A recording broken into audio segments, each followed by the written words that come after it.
Turn it up, clocking out, driving home, or just turning on. We got the remedy for the daily grind, Monday through Friday. 3:30 to 5:30 EST. Get ready for the shift. It's the Taz effect. It's the Taz effect. Changing up your view, bringing news, history, and commentary to you. 2 hours of power, 5 days a week. It's the real talk and the truth that you see. Yeah. Tune your dial, clear your head. Listen up to what's being said. Yeah. Kick it off on Mutual Aid Monday. We're giving back. Helping the community, you're staying on track. And Tuesday rolls around and the studio gets blessed. It's Talk About It Tuesday with the smoking hot mess. From the middle of the week, we're leveling up your brain. Prison Wednesday is here to break the mundane. Surprising guests who enhance the whole world. Watch the knowledge and the stories get unfurled. It's the Taz effect, changing up your view. Bringing news, history, and commentary to you. 2 hours of power, 5 days a week. It's the real talk and the truth that you see. Now Thursday hits and the lines open wide. No placeholders here, nowhere to hide. Think about it Thursday, yeah, the mic is all yours. Call in, chat live, let's open up the door. And just like that, the weekend's inside. We're wrapping up the weekend, we're doing it right. Fun News Friday is the ultimate news party. Coasting you into the weekend, feeling good and hearty.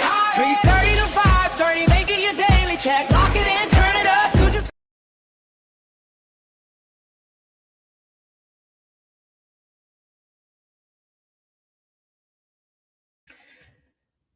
Good afternoon. Good afternoon. Thank you for joining me for the Taz Effect Daily News in a way you did not know you could use. For those listening in over the radio airwaves at GCPR.live or through our Android or iOS apps, thank you for tuning in. And for those watching and listening from all around the social media sphere, hey, how you doing? So glad you could come through. We got a lot to get into. Now, second half of today, we're going to have a rockin' good time. Got some special people coming on. We're going to kick up our feet. Okay, just kick it, let our hair down, and do all of that. Before then, we do have some business of the day to handle. Quick bit of housekeeping. On Tazisms.com. Yes, Tazisms.com. If you can see me, that's what's behind me. Got some digital coloring books up there for y'all. Find something constructive and safe to do. Okay? Stop pissing me off. Do that. All right?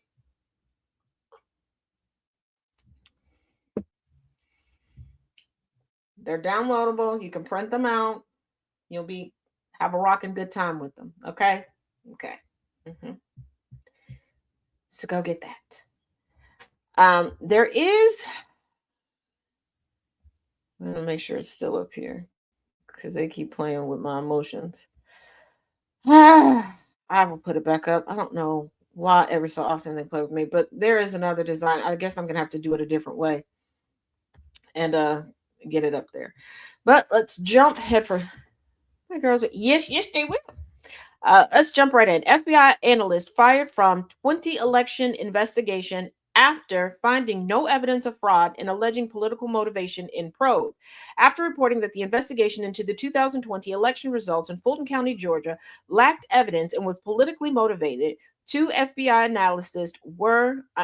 analysts were fired, according to several sources briefed on the matter. Georgia.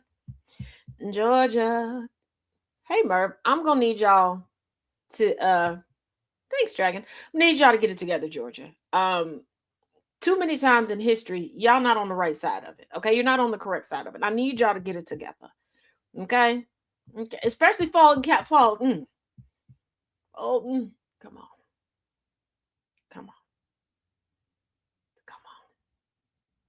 The findings come after the FBI executed a search warrant and seized all physical ballots from 2020, along with tapes from vote tabulating machines, ballot images, and voter rolls.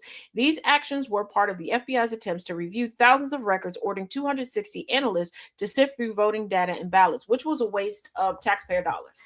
People were complaining about tax dollars going to, maternity leave, child sick leave, and stuff like that in certain states. but you're not worried about this. And the reason why I said this was pointless, let Tazzy Farms remind y'all something. Remember when Trump was arrested, got that mugshot and an inmate number down in Fulton County? I remember. You remember. Y'all remember there were other people that had to turn themselves in alongside of old Dumpy Dump? You remember. I remember. Amongst them was Miss Kraken herself. Remember? And I had the mom joke of don't release the Kraken, but I digress. She admitted, so did other people, and they turned over evidence saying that they broke in and took information from a polling place, from the voter machine. What was the point of this other than to waste money? No matter, even if they would have lied in this probe, it's already in the official record.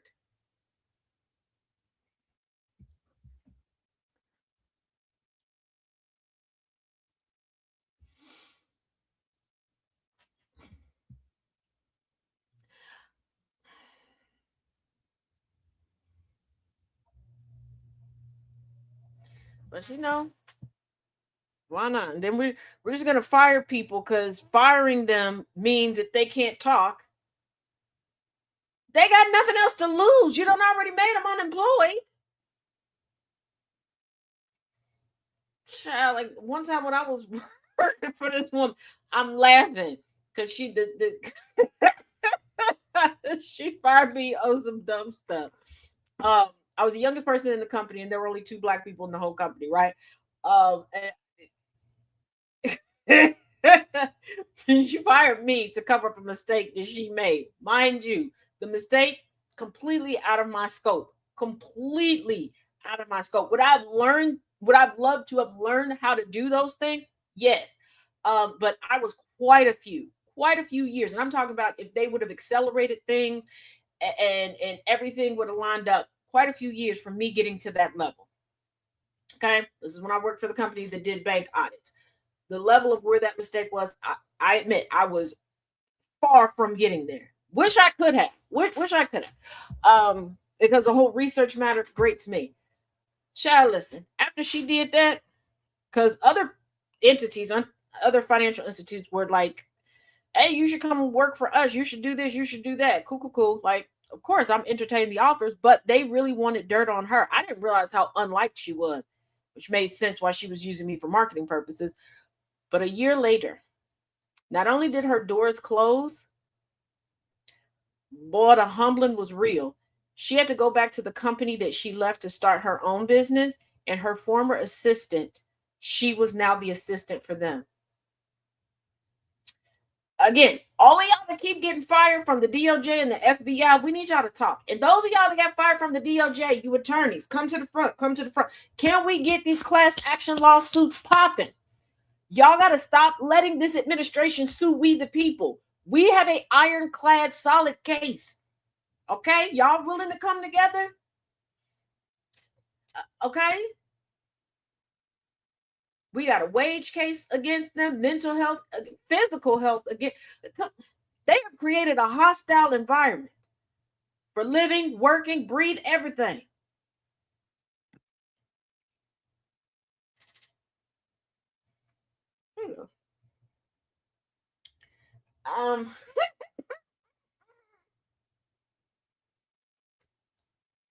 Y'all know this has to do with Trump in courts if I'm laughing like this, because I love when he loses in court, which is often, generally always.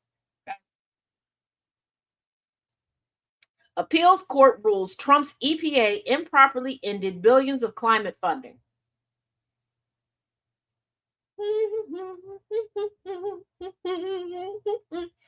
Yes, we need to get paid. Y'all willing to come together for a class action suit? Dragon said the best. We have a case so ironclad we can make swords out of it. Absolutely. Let's get it popping, y'all. Let's get it popping. Come on now. Yeah, a federal appeals court has ruled that the Trump regime Yes, that's what I'm calling it. I told y'all that. Improperly terminated billions of dollars intended for clean energy projects, a decision that favors a coalition of nonprofits selected to spearhead a key Biden era climate initiative. Mhm. You cannot just decide, we're not going to spend money over here. That's not how any of that works. Okay? Yes, it is a great honor to be elected president of the United States. You don't have the power you think you have. Okay, think of it. Think of it as like when you were younger, okay, and you had younger siblings, or maybe you had some cousins that you could babysit, you could watch for a little bit, and you got the rules of the house. Just because you were left in charge to babysit one or two other people doesn't mean you can go against the house rules. Now, of course, extenuating circumstances, I got to point that out. Of course, like the house is on fire, yeah, you can leave that, stuff like that. But yeah, oh yeah, the courts are making him miserable. He not liking any of it. While the ruling marks a significant win for groups like Climate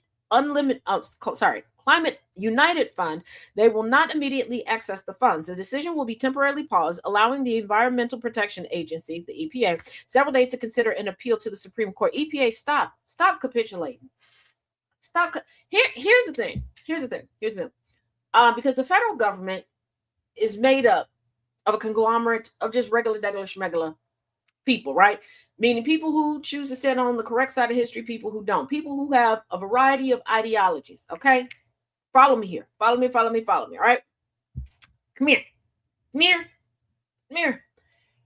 You know how very many of y'all keep saying, well, it was more slaves than it was slave masters. Why didn't y'all revolt? There's more of us that don't like this regime than do. Stop doing what they say. Would y'all learn something from another country other than how to rape, pillage, and steal? Thank you very much. Learn from South Korea.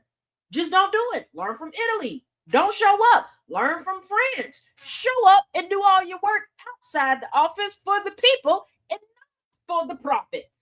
That's all you got to do. That's all any of y'all have to do. Stop capitulating to him. What he gonna do? What is he gonna do? I want you to think about it. If everybody just stop, y'all stop being so scary. What is he gonna do? And it don't even take every citizen or resident, just the government and governmental agencies. Stop doing what he said. Just stop. It takes no big act of just don't do it. They can't fire everybody because who they gonna get to? And before you go, well, they'll just get somebody else to do it. How? Because we've seen when they've tried to get somebody else to do it, and the deer in the headlights to pop up. It'll come to a screeching halt. And we know one thing for certain, two things for sure. They don't want to outwardly look like a failure where they cannot deny it, where they cannot blame it on somebody else.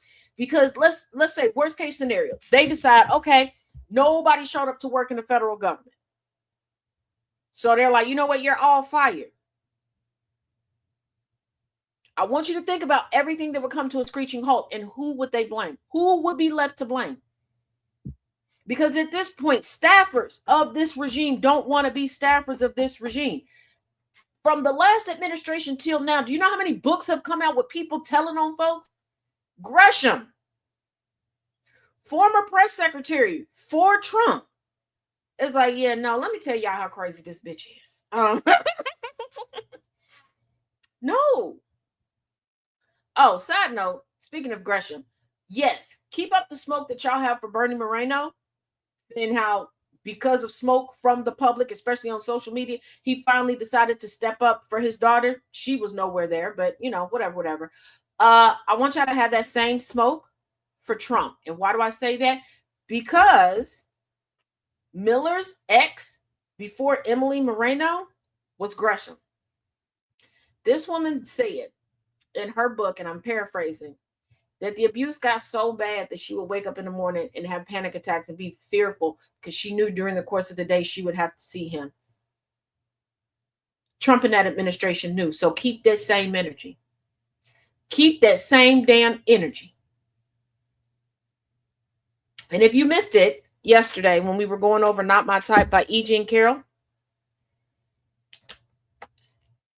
Next time somebody tells you, E. Jean Carroll's a fraud, she didn't do anything, she was just trying to take Trump for money. First of all, Trump was broke until he got back in the White House this time. Okay, that's why the bank shut down his accounts, because they money laundered. I told y'all they were money laundering in plain sight, but I digress. Donald Trump confessed to raping E. Jean Carroll to Jeffrey Epstein. And remember, shortly before Jeffrey Epstein died, the last couple of years, he hated Trump, and he was telling all of Trump's business to any and everybody who would listen, especially during the congressional hearings of Cassidy Hutchinson, Michael Cohen, all of these people. Jeffrey Epstein was getting the phone numbers and text messaging different members of Congress, ask them about this, ask them about that. You know, you can find this in this document, pull this document and look on this page. Yeah, I'm not taking up for Jeffrey Epstein. Do not get it twisted. Do not get it twisted. Do not get it twisted. Okay. I love when two ain't shit mofos go at each other's neck and try to take them down. Okay. I love when ain't shit people start telling each other business. Okay. I am here for it. This is the greatest telenovela I could ever sit back and watch. All right. All right. So yeah.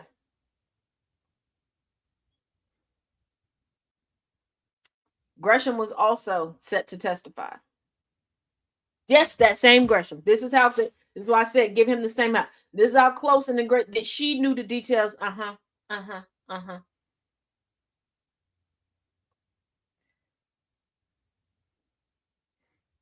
Yes, dragons. That's exactly, yeah. You can say yes or no. That's it. That's why the last time he was holding out, nobody told. And this is why I say his administration really doesn't like him, because nobody told him about the 10-day rule. Okay. And I know most people don't know about it because it's been so long since it's been used, because most presidents will be like, yeah, I'm going to veto this, or yeah, I'm going to sign this. And, you know how Congress can get around the veto, all these other things.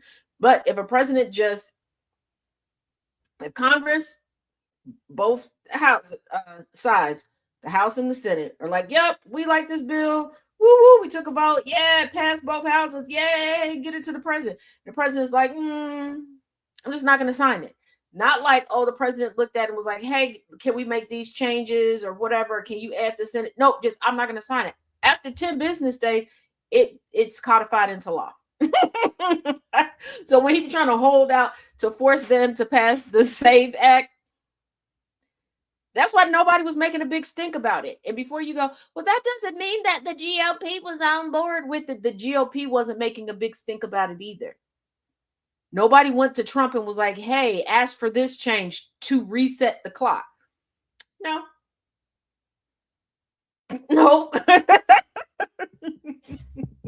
Like, again, I'm not trying to take away from anybody's accomplishment. I'm not. Okay. But also, let's remember who set the precedent for the presidency of the U.S. George Washington, who really didn't want to be president. He essentially looked at it as a volunteer job.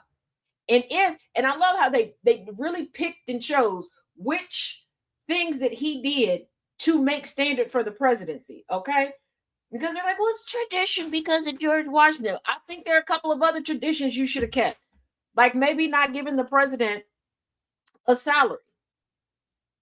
And before you go, but there are things that the president has to pay for during his 4 years in the people's house.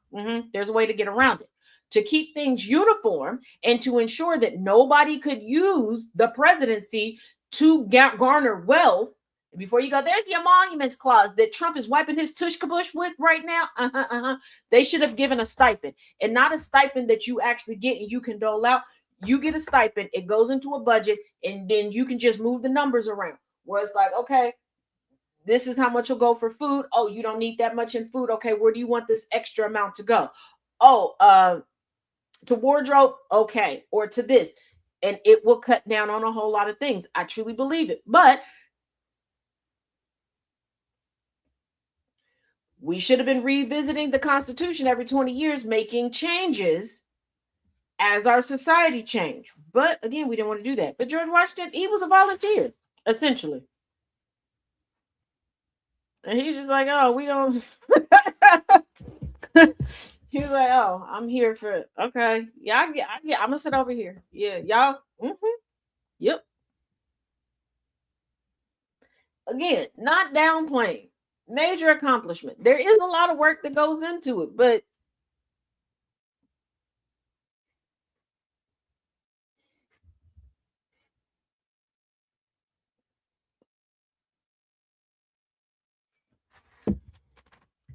now, hold on. Oh, okay. I'm not gonna go too deep into this one. TikTok, somebody started mass reporting this on TikTok, so it's under review, but it is available um on my YouTube channel at TazJ77. There have been at least 12 states that have faced cyber attacks on their water systems. Essentially, I think y'all forgot that Iran is like, I'm gonna show you that I can get to you. Okay, look, I get that. Hear me out, Iran. Hear me out. Woohoo! Come here, baby. Come here, Booski. Hey, you look cute today. You're so adorable. You're so adorable. It's not the rest of us. None of the rest of us really wanted this. Okay, there are a handful that like him, but they don't even vote. So you can take them, you can leave them take them as servants, since they think that slavery was no big deal. Go ahead and take them and put them into, like mimic chattel slavery all the way through. Don't call it chattel slavery. Come up with something else. And don't make it too known. Don't publicize it too much. Okay. And maybe throw some dirt on them so they don't look quite white. But anywho, we keep giving you his address. Okay. He about to be in California at his golf course. I don't know how y'all didn't know, because the crazy white man knew that he was going to be there. Because did y'all know that there was a white man that popped up at Trump's, California golf course with a gun ready to here's the thing. I never known the Secret Service, the FBI, or anybody to be this dysfunctional and just utterly piss poor when it came to anything. Like, everybody seems to know the president's schedule all the time. Like this anytime Trump is in office, but here Secret Service, stop stopping the people. Okay. Evidently, this is God's will. It's Allah's will. It's Buddha's will. It's a few Hindu gods' will. Okay. Let it happen. Okay. Don't stand in the way. Okay. Let that bullet, send it on down. Send it on down. Come on now. So, just because, come at this point, okay, we have private security for celebrities that are better than these quote unquote professionals. Like, look, if every other time I go outside, somebody packing some heat to take me out, one, I'm gonna get my life together. I need, let me get some customer feedback cards. Two, I'm going out the house. I'm gonna just stay inside. And I'm definitely not, like, how are you sitting here going, I'm working hard for the people, I'm doing this with no practice? First of all, anytime you try to do anything athletic, we know that there's been no practice. Okay. But you're on the golf course. Like, no. Like, just like, okay. If we lather him with the strawberry baby Earl, would y'all let it happen? Is that what you need? You just need a little assistant. You need some lube. Like, I don't know. Like, just let it happen. Okay. At least let the tip hit him. Just the tip.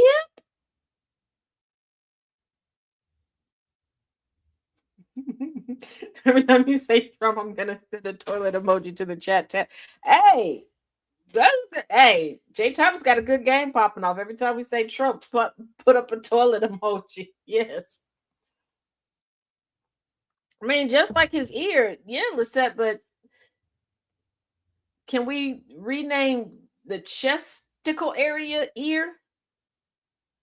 I mean, they renaming everything else. Maybe if we like somebody, okay, y'all remember when the crazy PETA people used to take like red paint and throw it on people? Can we do that to Trump? Like, maybe if we put a gold, yes, heavy on the air quotes, a gold mark on him, that it would help.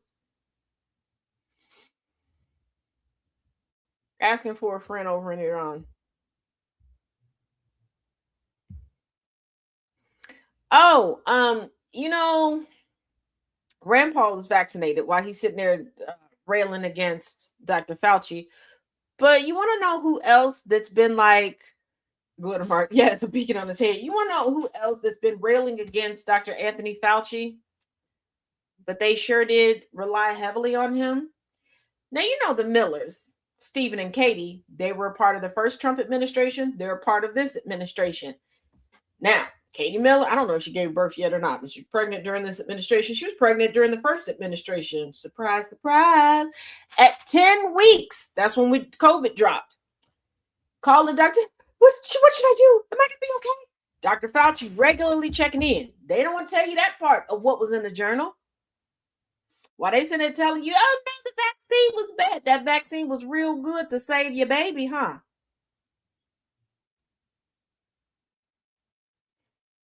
Just a tip. That's what he said to BB. Y'all care? Yes, the straight man. Well, semi-straight. The crooked letter man. Mm-hmm.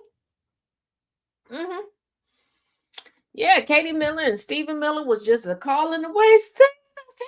Mm-hmm.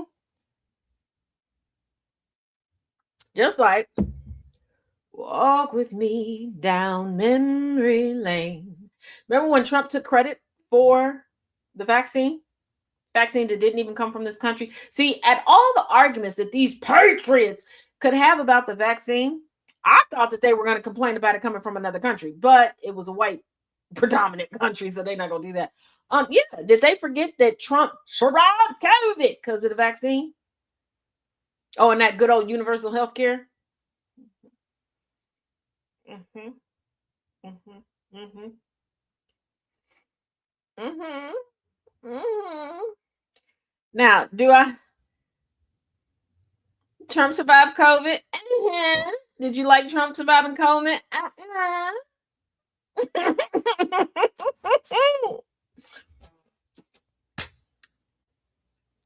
So yeah. Now also, pharma exec who pushed the COVID lab leak theory is in line to take on Fauci's old job. Let me repeat that. Pharma exec who pushed the COVID lab leak theory is in line to take Fauci's old job. I miss the time where scientists believe in science. We have gotten to a point where people get into career fields just because of the wages that they believe that they can make and the wages that they do make. And here's the thing. Gen Xers come to the front. I blame you. I blame you. I blame you and I blame millennials. And let me explain why.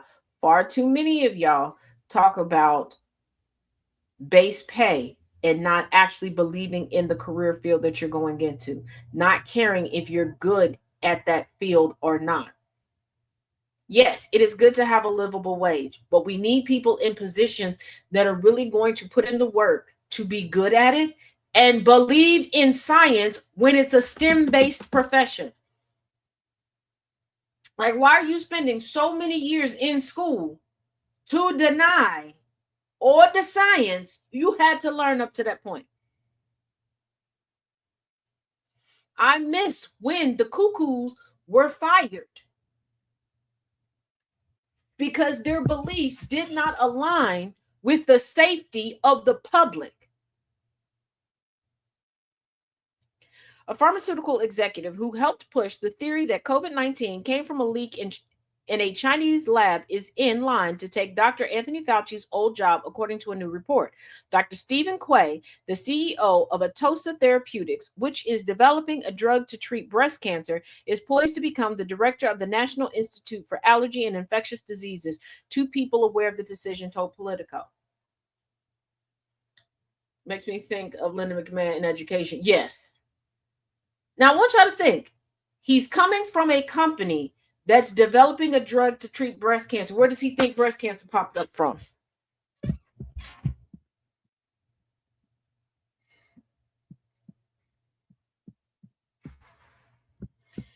And for shits and giggles, let's say that is what happened. How did it get in here? How did it get in our house and run rampant? Because the goal surely wasn't to just wipe U.S. citizens and residents out, because then it would have just been concentrated here. It became global. But why was it allowed to get in here? Because everybody's like, well, we have early information. Look at Trump. He knew from the very beginning. So why didn't he keep it excluded from here? Like, we had no problem with travel bans from what he deemed to be shithole countries for absolutely no reason. So you couldn't shut down travel?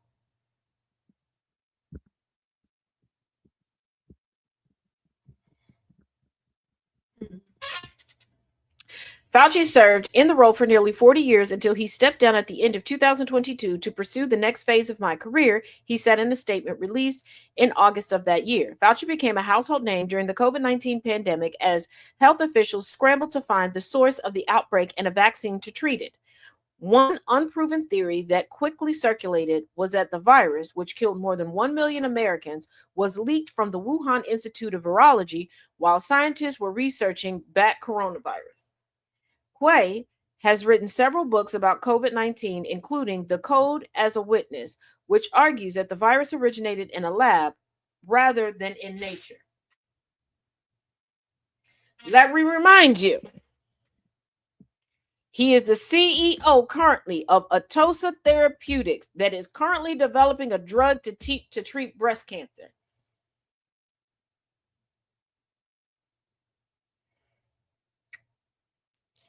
And if you've written several books on COVID since then, you're not focused on your regular 9-to-5 job.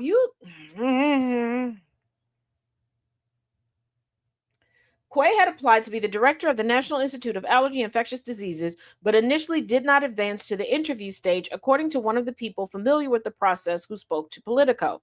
But Health Secretary Robert F. Kennedy Jr. reportedly decided to go with Quay anyway, and the federal health officials signed off on it last week. Politico sources noted that Quay's selection is still undergoing final vetting. So the person, so let me get this straight. Let me get this straight. Black people are just handed positions, okay? Just for shits and giggles, okay? Because they lower the standard for us and just hand us jobs. But we're not at the top of the list for malpractice anywhere. But okay. So this person didn't even make it through to the end of the interview process. But RFK Jr. was like, I like him. He bet shit crazy. Come on over here and work with me. Again, I need you to contact Congress. And before you go, I don't know who my representative is. Yes, you do. Pick any one of them up there. Let me reiterate this to you. Once they are elected on the federal level, they represent all of us. I know everybody likes to go, I got to represent my district. Your district is now the United States. You are bringing forth legislation, co-signing legislation, voting on legislation, and passing legislation that we all have to live under. So guess what, Buttercup?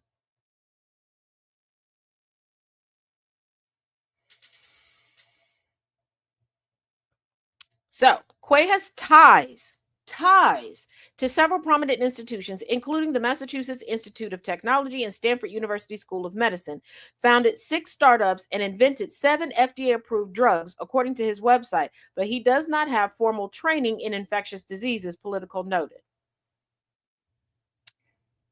Is he the Elon Musk of pharma?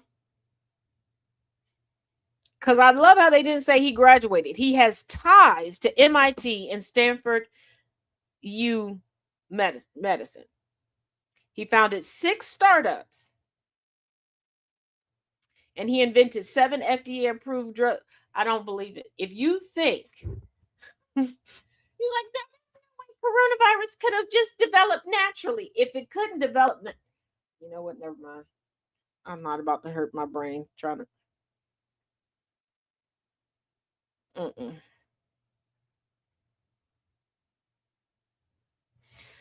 Trump is now denying knowing the contractor for the reflecting pool.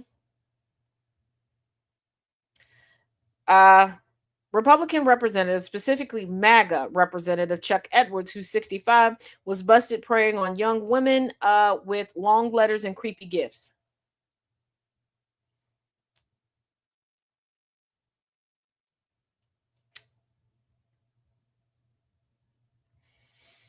And before you go, why is everybody being exposed now?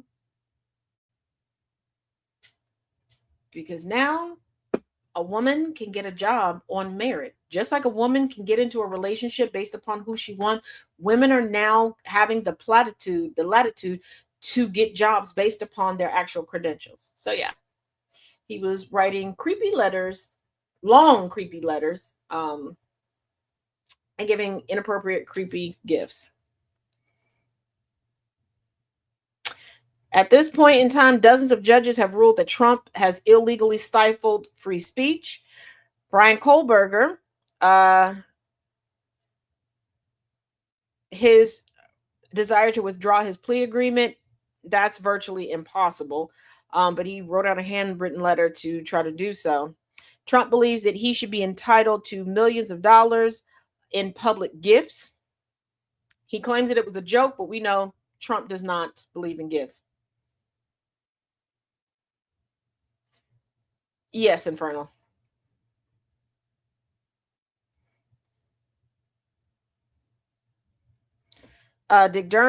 Dick Durbin has come out to slam Trump and his administration and congressional Republicans for the spike in healthcare cost.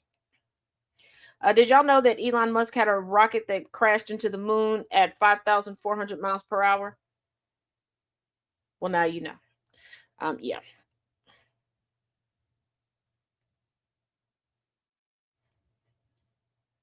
How does one do that? Elon Musk. You got that today? Yeah. Now, a GOP judge uncorks damning warning for Todd Blanche as DOJ suffers another big loss in court. Acting Attorney General Todd Blanche took his 20th straight court case loss in President Donald Trump's bid to force states to turn over voter data before the midterm elections after a Republican appointed federal judge threw out the case and barred him from refiling. U.S. District Judge Philip Brimmer, appointed by Republican President George W. Bush, dismissed the case with prejudice, meaning Blanche cannot bring the same claims back to court. The ruling was dated Monday, but emerged in the news Tuesday. The same day, the Senate Judiciary Committee voted 12-10 to advance Blanche's nomination as permanent Attorney General to the full Senate. That is according to CNBC. Blanche had to formally rescind a $1.776 billion anti-weaponization fund, a program that could have compensated allies of Trump, including January 6 rioters, to win over to Republican holdouts after the vote nearly stalled. That's according to NPR. Legal journalist Adam Klasfeld noted on Twitter that Colorado ruling emerged the same day Blanche cleared the committee, which he should not have, but y'all too quiet on the creek. Blanche has not won a single one of these cases. That is according to Democracy Docket. The Justice Department's demand letter sent to Colorado in December of last year was the first problem Burma identified. It stated no basis or purpose for seeking the state's private voter data, only describing itself as a follow-up to earlier correspondence, the court order said. Second, Burma ruled that Colorado's voter list is not the kind of record the Civil Rights Act of 1960 requires states to produce. U.S. District Judge Colleen Lawless reached the irony of a judge with the last name of Lawless.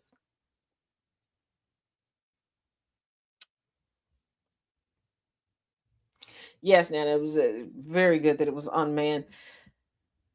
But everything that has its unmanned is not safe. U.S. District Judge Colleen Lawless reached the same conclusion 3 days earlier when she dismissed the department's Illinois lawsuit, the 19th loss, with prejudice, ruling that the Illinois State Board of Elections created its voter list and therefore never received it from an outside source. That is according to Democracy Docket as well. The board possesses the list by its own creation. Lawless wrote, the board did not come into its possession.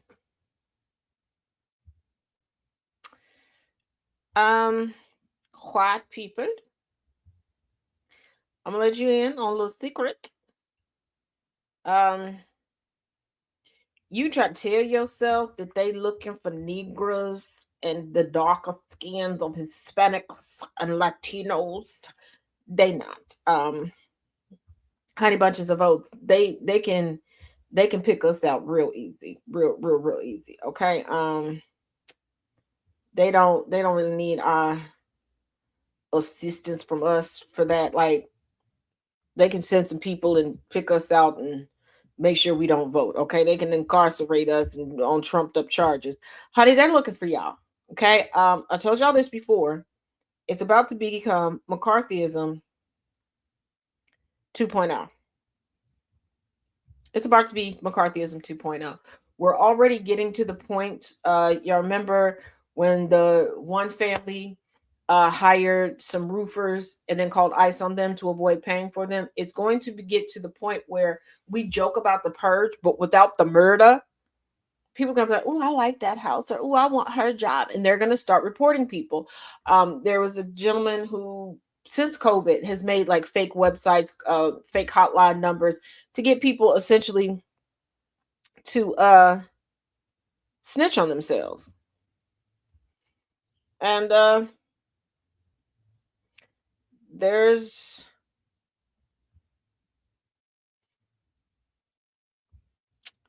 quite a few, quite a few that have already said that they were jealous of somebody's car, that they were calling ICE because of that.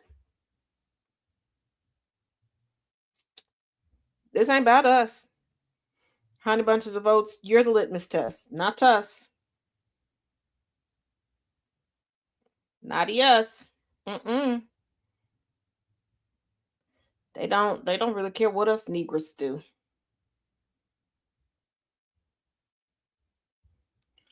They're gonna come gather you all up.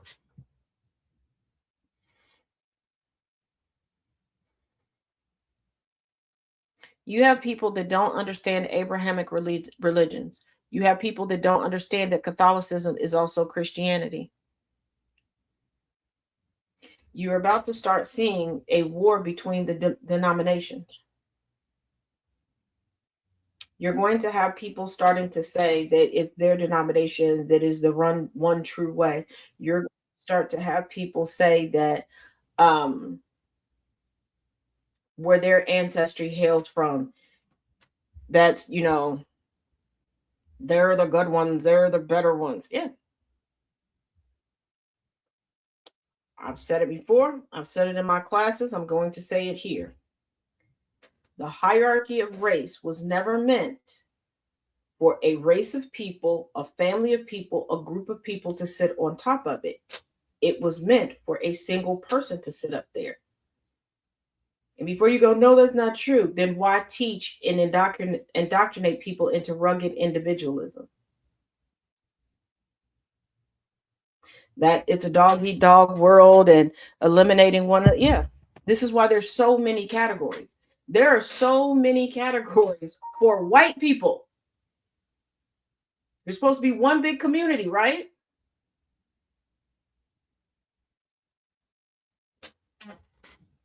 And I'm talking official categories. I'm not talking about, the tongue in cheek, I'm spicy white. I'm no. Mm. Oops.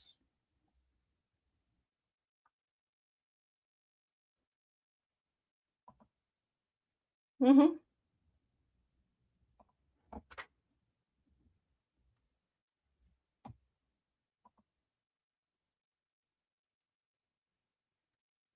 And that, my dear, that is the sad part.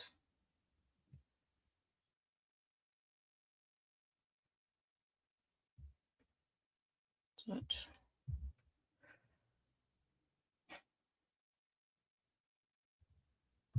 what the hell? Hold on.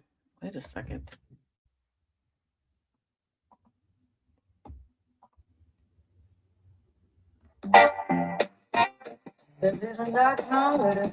Okay. Don't know why that started. Hold on.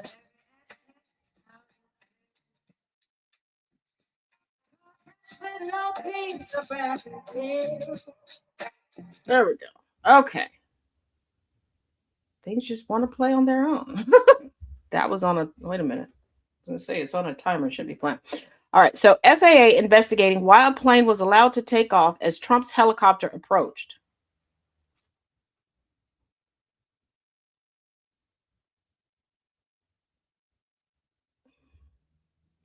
Can we stop stopping the inevitable? The Federal Aviation Administration, the FAA, is investigating why a plane was allowed to take off as President Trump's helicopter was approaching Ronald Reagan Washington National Airport on Tuesday after in what appears to be a violation of safety procedures put in place after last year's mid-air collision near the busy Washington, D.C. airport. This is why regulations are important, class, and this is also why we need a proper amount of inspector generals and a transportation secretary that knows more about transportation than how to load his Brady bunch of kids into a van and drive around the continental United States.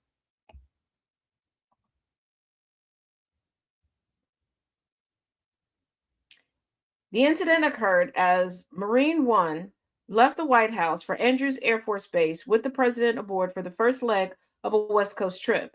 A commercial jet took off at the same time. After 67 people died on January 29th, 2025, when an airliner collided with an Army Black Hawk helicopter, the FAA decided that all takeoffs and landings at Reagan would be halted anytime a helicopter passes by the airport. The airplane that took off Tuesday was climbing above Marine One as the helicopter approached, so the two aircrafts were not on collision course. The FAA said in a statement that the preliminary investigation showed there was a momentary loss of separation, after which the aircraft continued to move away from one another. The air traffic controller was in contact with both the commercial pilot and the Marine One pilot during the loss of the separation. The White House emphasized that Trump was not in danger during the incident. I don't know how I feel about that. I don't know how I feel about that. He got a lot of kids, Jake Thomas. He does. Marine One flights are piloted by some of the best aviators in the world, and at no point was the president in harm's way, said White House spokesperson Kush Desai. And the Marine Corps defended the actions of their helicopter pilots. He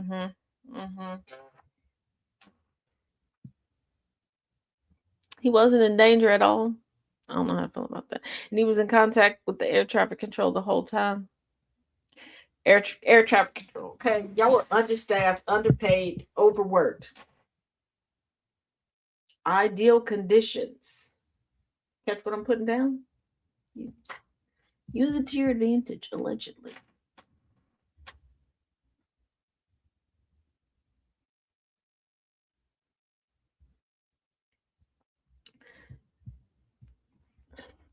Susan Collins, a no on Todd Blanche for attorney. Susan, Acting Attorney General Todd Blanche cleared a critical hurdle Tuesday in his bid to be confirmed to the post after swaying Republican holdouts on a Senate committee to advance his nomination for a floor vote. First of all, I need y'all to stop believing him. He's just going to keep renaming and reallocating that $1.776 billion slush fund. Okay, that's what they did before. Let me remind y'all, the slush fund was already in existence. Okay, they were reallocating part of the funds and renaming it, just like Doge existed. It just had a different name, and it was a committee, not a cabinet. It's still a committee. Well, you know what I mean. So the Senate Judiciary Committee voted 12-10 along party lines in support of the nomination of President Donald Trump's former personal attorney, who has aggressively pushed the Republican administration's priorities since taking over from Pam Bondi in April. Let's tell the truth. He has been pushing the party's agenda when he was in control, while Pam Bondi was there as the face, as the spokesmodel, if you will. Remember, the administration are hiring gamers for these positions. Yeah, well, they're not hiring, trying to recruit gamers for the position.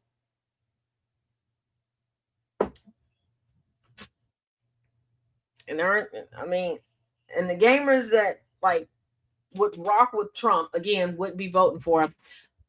Wouldn't I don't think they're of age to be work there. After Senator Susan Collins said Tuesday evening that she will vote against his confirmation when the full chamber votes later this week, Blanche can only afford to lose support from one more Republican. If Senator Mitch McConnell of Kentucky, who was hospitalized after his fall, does not return in time, all Democrats are expected to oppose Blanche.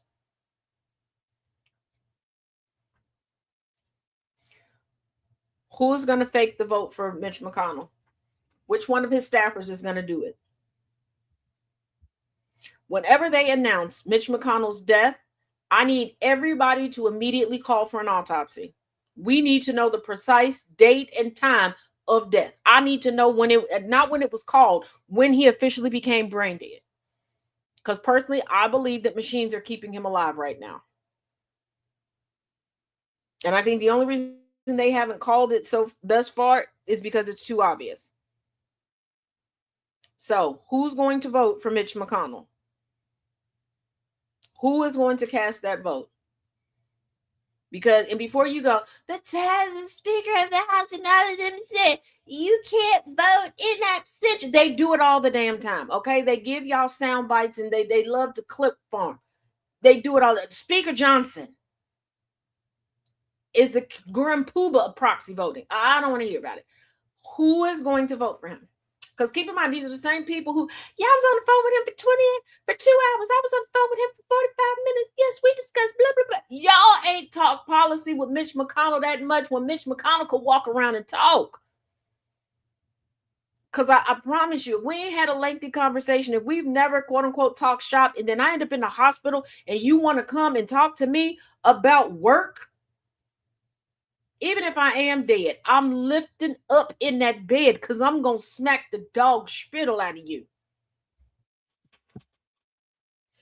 They got, okay, not technically voting, trying to present like some paperwork, and they were asked specific questions and they got really, really nervous. Now, like I said before, have there been other congressmen and women who have been incapacitated and their staff has covered it up to keep a check?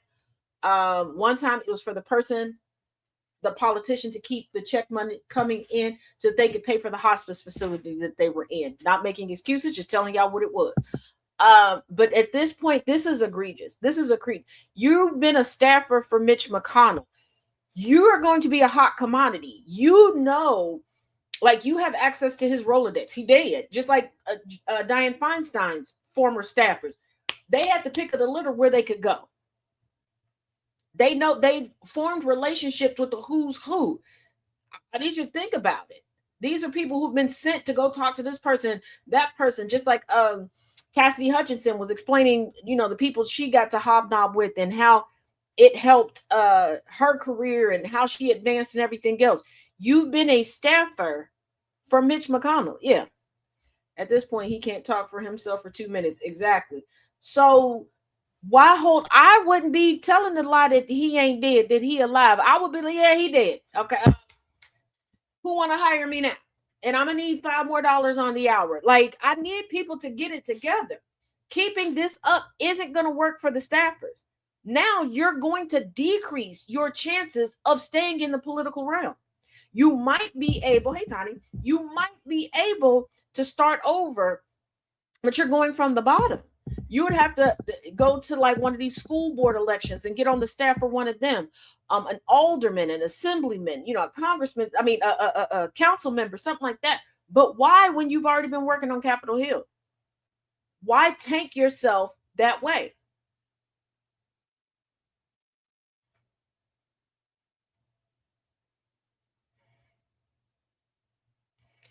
So there's a Wisconsin brewery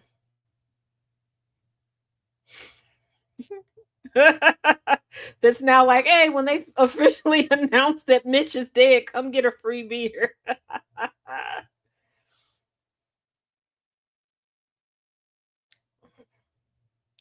But they still haven't. We're at day 50.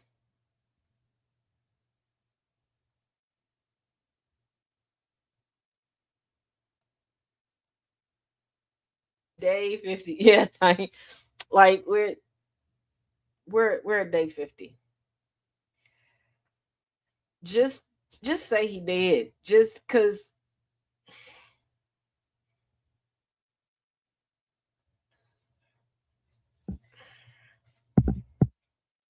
it's again, you're you're taking your chances. You're taking your chances at credibility. You know,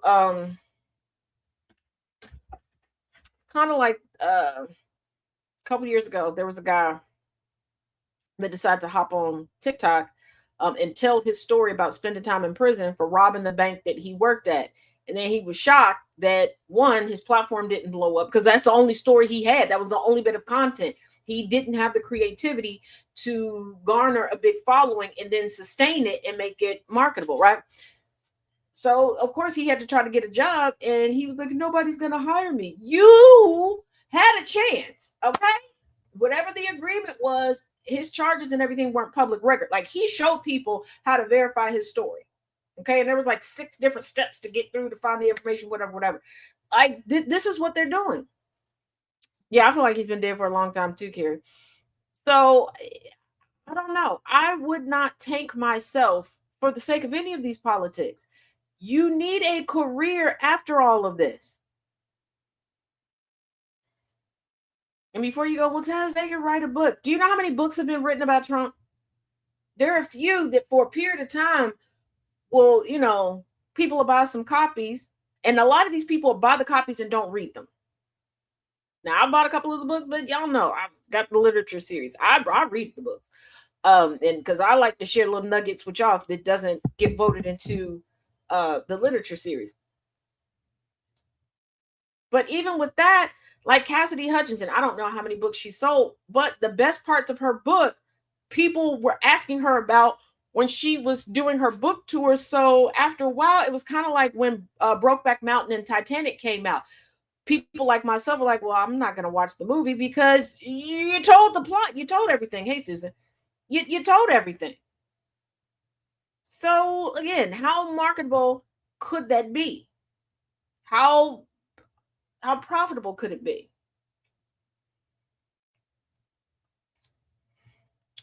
And because the question has popped up from time to time, people are like, well, what about his kids? First of all, Elaine Chao is his second wife. Okay. His first wife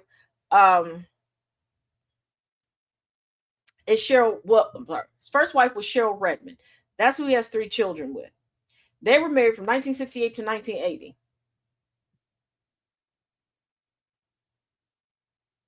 Okay.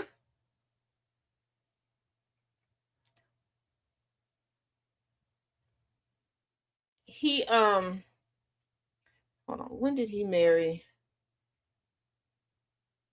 He married Elaine Chao in 1993.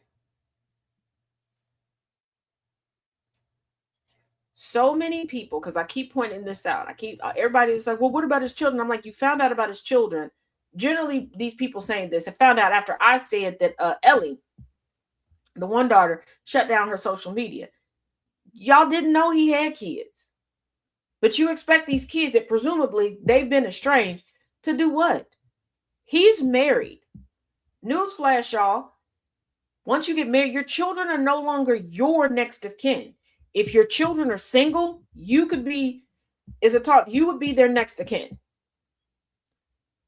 So the kids really don't have any say so. And if his wife don't give a damn, why do y'all care? When his sister-in-law died because of her Tesla, he wasn't there to console his wife or her family. When his Trump was being extremely disrespectful and racist towards his wife, as she was the transportation secretary, to the point where she was like, F this, I'm done. He didn't stand up for her.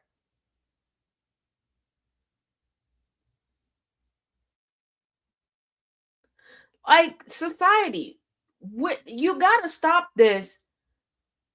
I'm going to teach women how to stand up to abusive men, and then turn around and act like children and women are supposed to be there in the dying days of these abusive ain't shit people. And I'm saying people because sometimes it's a man, sometimes it's a woman, sometimes it might be a non-binary person. But no. Mm-mm. Mm-mm.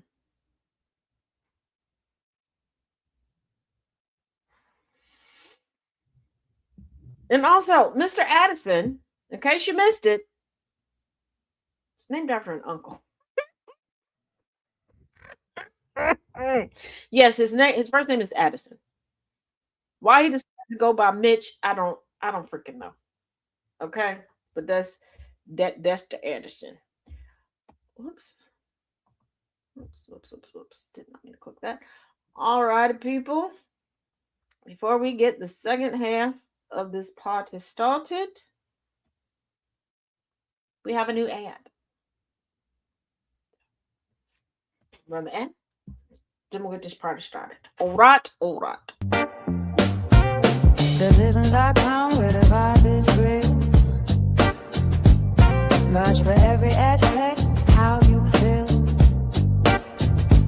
Protest with no teams, a brand new deal.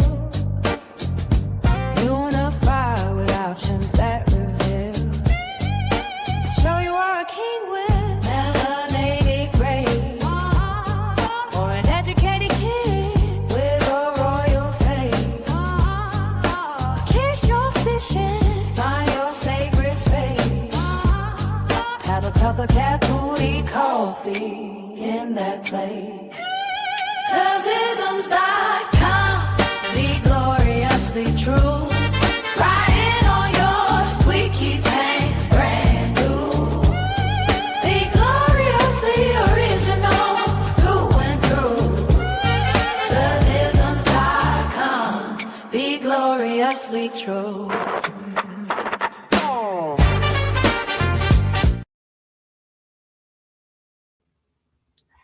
Howdy. Real quick, Essie, to answer your question, yes, I have been following the Warner Brothers Paramount merger. The trial for that has been officially set to begin in March. That's why I really haven't said too much about it, because kind of got to put a pin in it until either we get some more negotiations before the official trial or the trial happens. So it's in the calendar.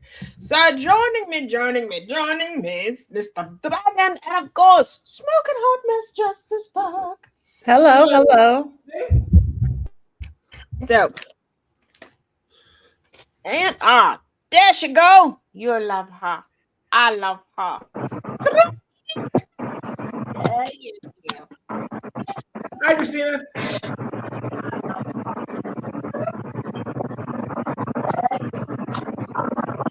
Hi, Christina. Hey y'all. Hey, y'all. Hi. So, Oh, y'all hush. Here, puppies. oh, it's your puppy. Hi, I'm not puppy. appropriate to what we're talking about. Oh, what puppy you got? You? Oh, she did. They will not stop. Oh, she did. That's what she did. Tell me more, puppy. What else did she do? Oh, They will not stop. oh, it was that type of treat. Oh, we love the puppies. Okay, well, Mr. Dragon, I know you got a good zoo story. Let's start with you. Okay. So I proposed this yesterday. Dragon, I know you got this. For Friday, but we wanted to do it today. I guess what, we could use a little bit of a break, to say the least. So I want to talk about the time a tiger became my therapist. A little bit of a break. I'm sorry, a tiger became your therapist? I'm just gonna.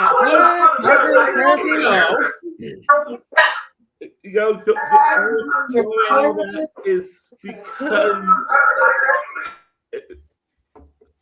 because of the things that were made at the time. This is when the Omaha's new Gorilla House was made. It was just finished. Okay. And everyone else was taking their sweet time. I got out there faster. They used to have next to it the cat complex, and the cat complex it contained all sorts of cats like that. And there were 3 cages. One had a leopard, and one had a white Bengal tiger, and the other had an orange on-ear tiger. Okay. I was having a bad week. A week. or something. I think it was something going on in school. I can't remember. High school sucked. It sucked for me. For me, it's hard to pick a single moment. So I go to talk. So I get out of there first. My mom, my sister, and the people we were going with are taking their sweet time. I get bored, and I walk to this tiger. To the tigers because I just wanted to, I don't know, see the tigers or something. I don't know why. I just started venting to it. And for some reason, it just sat there and stared at me. I swear, if you looked in his eyes, it was like it was. If I could give it a notebook and paper, I can guarantee you it would be using its mouth to write it down. And this is the punchline of the story. The next time I came back, just like a few months later, we all go down to the thing. My family's together. We go to the cat complex, and the same tire looks at me. It was already paying attention to someone else. Looks at me, gets up, walks over, lays down, and just gives me the look like, all right, go ahead. That's funny. It recognized you. I think you owe that tiger like $29.95 an hour. It passed on for generations because a couple of years ago they made a zoo exhibit, a new exhibit where they call the Asian Highlands, and they moved the tiger there. The tiger's there. This was years later. The tiger that was originally talking to me, long dead. Dead. You know what? And then I sat down, and then I look at the time. I had a kid on my arms, and I swear to God, that must have been like his son or something, because it again looked at me for a second, like a little bit, almost like it was expecting me to say something, and then it just walked away. Dragon, the cats are warning one another. What have you found the therapist? What in the heck? Weird things happen to me, Taz. I can't judge because I admitted to choking out a bird. So I'm gonna keep quiet. I'm gonna say a story about what my mom did. But I know Jess and Justine have some stories of their own. We listen and we slightly judge. Just a slight judgment. That's it. It's really nothing. Really, it really is nothing. Just cat therapy. I'm here for it. I think there have been worse things that have been dubbed a therapist. So, the tiger therapy. I don't know, but I got the shit scared out of me. Was in the dining room. And the other day I was working at the dining room table. So I have like a pouch with like some highlighters and some different colored ink pens in them, right? So I was walking over to dig in there looking for one particular pen. Because yes, y'all, it might take me a few more days, but I am going through the new addendum from the Heritage Foundation. I am 2 pages in and I have about 6 pages of corrections already. So that's why I had to go get the pens to like color code it to like break down in my notes this. You know how like when you look at your curtain, if you don't have blackout curtains, you can see like a shadow. Yep. I see this like it from the curtain, it looked like a floating blob. Okay. I didn't panic then. I was like, okay, babe must be messing with me. Like, and then I thought, like, wait a minute. I would have got a Ring camera alert if he would have pulled up in the front. Like, what is this going on? So I was like, you know what? I'm going to just back up. I'm going to keep my eye on the window. I'm going to go get my phone. I'm going to shoot him a message. I'm going to call them people, right? I see the blob go back across. And I'm like, okay, well, if it's leaving the yard, I guess I'm safe. Let me go peek through the front window and see what it is. Y'all, was a fat ass squirrel. What I was seeing was it walking on the fence. I just couldn't see the fence part. Oh. So to me, because I didn't open the curtain, I didn't know what it was. I was like, I didn't want that situation where I'm looking at them, they looking at me. Like, it could have gotten awkward. Yeah. Like, because I'm looking like, and it is, I mean, and I knew there was like a fat ass squirrel in the back because the one day I saw it through the slats in the fence. I didn't really, like, it's, oh, hell no. But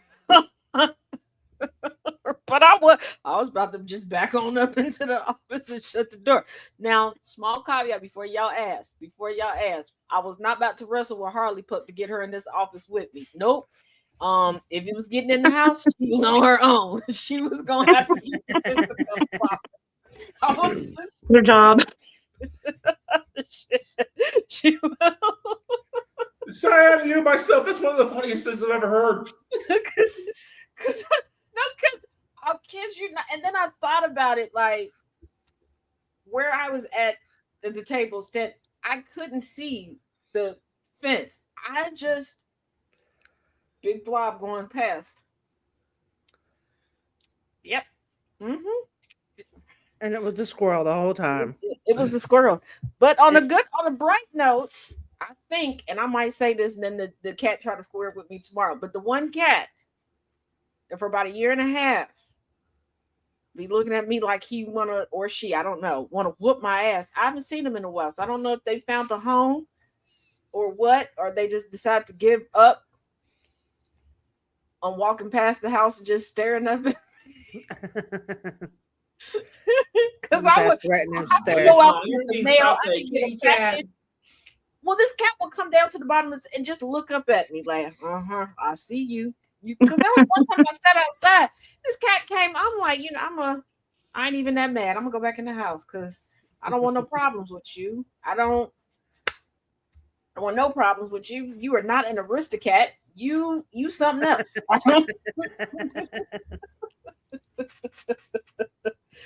I remember the Aristocats. They were cool. Oh, Jay Thomas, what was the tiger thinking about? The dragon? I'll be perfectly honest. I think the first half he was like, what is this human doing? And like the other half is like, okay. So X and Y is being an ass to you. Okay, got it. All right, someone drinking, you got suspended for it. Okay, whatever. And then I know the second time his thoughts were, okay, let's get this over with. Yeah.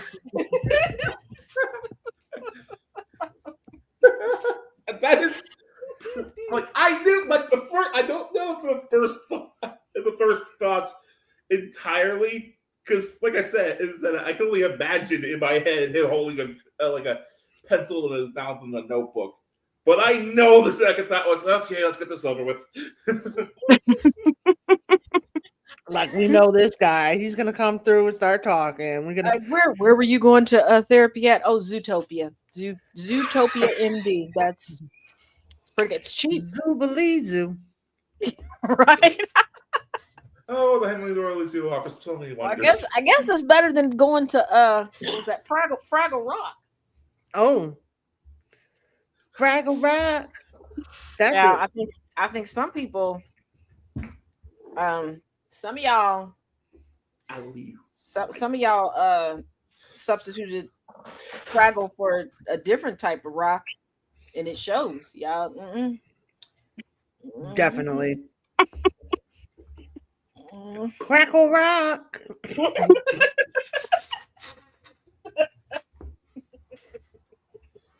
Okay, so I have a story. Okay, y'all know I used to not want to snack so much until you kept reminding me how delicious snacks were. So y'all know I live in Crow Pussy. Like Yes. I literally feed the crows. There's a murder of crows around here. I live kind of in the city, what you'd call a city, but it's kind of in the county. Anyway, there's a murder of crows, 25 strong at my house. And I've trained them every Sunday morning before I go deliver my stuff to the unhoused people. I go out there and I throw stuff for them to eat, whatever I have that week, bread, peanuts, corn, whatever. But anyway, they do this thing. It's natural. There's nothing, woo, woo, woo. You know, they circle, then they land. I'm out there one morning throwing my corn out and my peanuts, and my neighbor across the street, who was new at the time that did not know me, took it upon herself to call the police on me. And she told the police that I was out there summoning the devil. Oh. Okay. All right, let me give y'all a little backup of the way the Not the outside devil. of my house looks without doxing myself too much. I took a challenge 3 TikTok accounts back. I painted my fence, my garbage can, the outside of part of my barn where I could reach because I'm really short. Granted, it's all rainbow. Okay. And my neighbor that moved in across the street, she wears a lot of red hats and says a lot of rude things. And She's a bitch. she's a bitch. Bitch. But she calls the police and tells the police that I'm out here summoning the devil and doing gay shit. Oh, wow. Damn. She said it just like that. And the cop that come to my house said it just like that. She said you was doing gay shit. I said, well.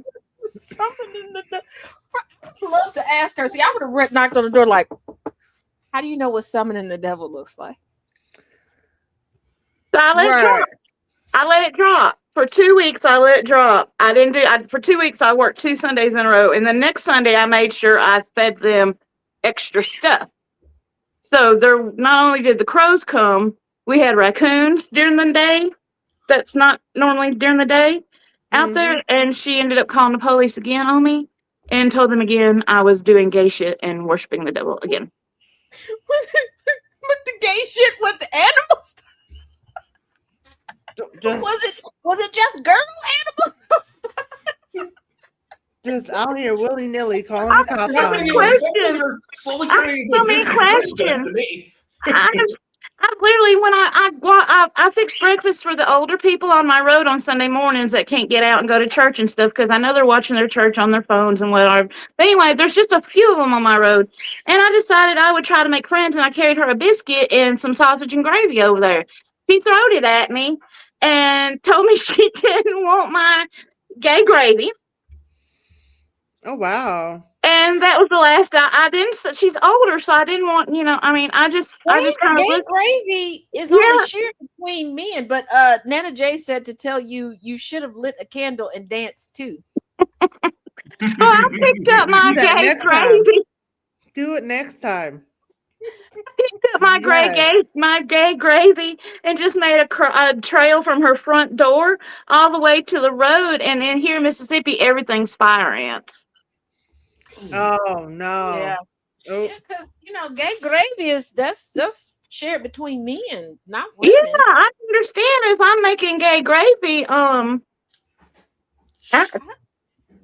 Are you gay, honey? Honey, are you a man? I have respectfully denied gay gravy. Well, shit. Well, I mean, I learned the other day from. I don't know why people choose to troll me and then block me after a while. But I learned from this person that no man would ever want me because I'm too weird. And I will never be married because I do too much gay shit. Now, how do we get to I do too much gay shit? I had commented on a post asking a lovely lady where she got her t-shirt because it was a Rainbow Bright t-shirt, and I like the doll Rainbow Bright. I just want to know what the t-shirt was. This rando, you do too much gay shit. Well, thank you for paying attention to who I am. Appreciate you. Was this recently? It's Rainbow Bright. Yeah, like a few years ago. I gotta know. No, it was recently, like just a couple days ago. I just went, and I never found out where the lady got the t-shirt from because she didn't know it was a gift, and the person who gifted to her died during COVID, so she's had the t-shirt for a while. Now, this person does have some dark humor. So I joked back and was like, so you stopped using the Ouija board? Like you can't ask them tonight at the stroke of midnight? Right? So said person that said that I do too much gay shit was like, see, and this is why God doesn't like you. I mean, Oh why would we my. gotta be That's gay a and witches? mouthful. First of all, did God take that? Because he didn't tell me that when I talked to him earlier. I asked him, like, are we still cool? He said, yeah, we still cool. He did tell me to be a little bit nicer to my daddy this week. But that's about it. Oh, for those of y'all that don't know, I'm irritated with Pastor Pops. Okay. Why? Because the heathen is really acting like he grown. He's not. And before you go, but Taz, aren't you grown? We're not talking about me. We're talking about my daddy. All right. All right. He told me yesterday that he was going to be taking a trip to Florida. I said on purpose. He said, stop saying that. No. I'm stuck down there. And I said, so when are you going and how long are you going to be there? Yes. When are you going? In 2 hours? I know you've been planning this for a while. Why did you wait the 2 hours? Well, I need to get some rest. How long are you gonna be down there? Well, blah blah is gonna handle class, and blah blah blah is gonna handle. I didn't ask none of that. I don't go to your church anymore. I don't care who's doing that. When are you coming back? Because this is I'm a throat punch you. I'm a throat punch you. Oh yeah, I should be back Sunday. Okay, text me when you get there, and then text me when you get back home. Okay. Didn't hear nothing last night. Sitting there earlier today. Ring, ring, ring. But then, answer. I hear people in the background. Who is there with you? When did you get there? Who just got there? I don't believe you, but who's there with you? You start listing these people, one of which is my damn nemesis. I said, oh, okay, I'm going to let you have fun. We're going to talk about this when you get back, and I'm not pleased with you. He don't laugh. It's like, why you rush your daddy off the phone? He's on my nerves. So I knew something was up when he didn't want to tell me. Okay. And I said, if you die down there, I'm not coming to get your body. That's where it's gonna stay. Oh, it's gonna stay down there. Better hope that inflatable hope figures out a way to get your body back, or you staying down there. I'm tired of it. I'm not doing it. He made that choice. Does liking the Care Bears make me a park ranger? Yeah, according to their logic, it does. It makes you a park ranger. Yeah, it does. Because I found out what was it? Around Halloween, Twizzlers had these different color, different flavor Twizzlers, like bags of them, right? We went to Menards. I went to pick up a bag. I guess I picked up both, and I was like, well, they're here. I'm gonna just pay for them and keep them. Okay. So I had some, and I had made a video with one in my hand. Just a quick video, something popped into my head, something silly. And I'm like, you know what? I'm gonna share it with the people. Somebody was like, this can't get any more gayer than that. Then what? The candy? Wow. I don't know if you know this. Eating candy doesn't make you gay. Eating another one makes you gay. She didn't like that. She was a little confused. There's two different kinds of candy in there, and she definitely picked up the wrong one. Yeah, she told me she was gonna put me on the prayer list at her church, and she was gonna have her pastor pray for me. Okay, but I wasn't wrong. Eating a Twizzler wouldn't make me gay. So now it's gravy and candy. Right. The thing about it is, when I got it, and I wish I would have got more bags, but this particular bag was specific to Halloween, I found out. Because two of the young ladies at church, they were like, oh, these are the best kind. And I was like, I should have got some more back, because they were delicious. And each color was a different flavor. It wasn't like they just changed the color for the season. And I was like, girl, did you ain't pay no attention to my joke? Like, I was disappointed in that. Like, that was funny. Like, this Okay, I got okay. So I told y'all a while back that when my mother gave birth to me, she had a cat. I got to tell you the origin story for this cat so you understand all the audacity, okay, and why this cat ran the house. My grandparents, my granny and papa, yes, the originators of all of my shenanigans, told my mother, no pets, no pets. We got enough taking care of you kids. No pets. My mother walking home from school sees a random cat in the rain, decides she's gonna take the cat home. Did she hide the cat? Nope. Nope. Just cat roaming around. My granny was like, we got to get rid of the cat. We no pets. If you get rid of the cat, I'm gonna run away. I told you, my mother looked the same, act completely different. Okay, she was a maniac. So I had a cat for a couple years. Then she decided she wanted to venture into the whorehouse and decided she was gonna do the Uchi Coochie Wally Wally and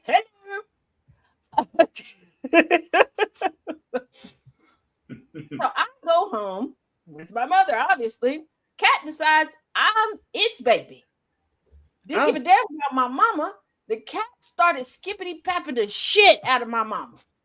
Okay, nobody else in the house. Everybody else could hold me, change me, feed me, everything else. Just my mama. And the cat's name was Snowball. White, beautiful cat, okay? But with the personality of Heathcliff and the appetite of Garfield, all right? But I mean, my mama come near, skippity pap. Now, my granny and papa have now since warmed up to the cat. Okay, cat has its own chair. It was a big, bright yellow ass chair. Only the cat sat in that chair, full of cat hair, nothing else. My papa was buying the damn cat salmon, and I'm not talking like canned salmon. No, salmon and filet mignon. Okay, the cat did eventually die of gout. I kid you not. I wish I was joking, but again, my family. What the fuck is wrong with him? Sorry, Cat got the gout and died. Damn. Wow. So this cat decided its baby. Okay. Now eventually, my mama got to move out the house. Okay, because she got married. She was like, "Hey, kitty, hey, Snowball, you want to come with me?" He was like, "What? I don't like you. Just make sure I get my visitation with my baby." When we would go to visit, this cat would run up on me. Like, I've been yoked up by this cat before. Like, literally grab my collar. If I lay down, the cat will lay down. But I'm allergic to cats. Did this cat care? No. Eyes swollen up, can't breathe, wheezing, didn't care. If I fell asleep at my granny and papa's house, this cat was falling asleep on my chest. Why? This cat would go nose to nose with me to see if I was breathing. No, bitch, you're the reason why I can't breathe. I'm sorry. I'm sorry. It's just such a cat thing. I totally felt. Did I love this cat? Absolutely. When the cat passed away, after I made my grandparents spend an exorbitant amount of money taking this cat to the vet. The cat was on life support at the damn vet. Okay. Yes. Before somebody goes, Taz, you're so spoiled. Never denied that. Never denied that. I was spoiled by my granny and papa. Never denied that. This is why I hung out with them. I told y'all. Yeah. They were fun. Okay. They were buying stuff. And the money was. Okay. My parents was broke. I didn't have no job because, minor. I was broke. They wasn't broke. Chemist and a surgical tech. I'm going there. Okay. So cat finally dies. My grandparents were like, okay, we can't afford to keep the cat can't do nothing. Like you can't just go every day and just visit the cat. Just beep, beep, beep, like this. I said, okay, fine. You can essentially pull the plug, but I need a funeral. And they're like, okay, we'll bury me. No, I don't think you understand. I need a funeral. Like real few, go get a minister. But well, your grandfather is not a minister, chemist, and I got my eye on him. Don't be trying to turn my cat into fossil fuels. Yes, I know that's not how that works. Keep in mind, I was a child. And I was very literal when it came to words back then. So took the day off of school because no, I was not waiting till the weekend. Mainly because my granny wouldn't put the cat in the freezer, so I could wait till the weekend. Did I ask her? Yes. As an adult, I understand not putting the cat in the freezer. We didn't have pet cemeteries and all that good stuff back then. All right. And this is just a few years before Pet Cemetery came out. So we have the funeral, have the whole processional. My grandfather, it made everyone, I later found out, from the street come to the funeral. He also made everybody get professional treatment on their yard because I'm also allergic to dandelions. Again, yes, I know. So we have a whole service, a mini choir, have the whole processional, bury the cat underneath my grandparents' deck. We planned everything but a repast. So then my grandparents were like, what are we going to do? Well, we got to eat. My grandma's like, I don't feel like cooking. Oh, we're not eating here. We're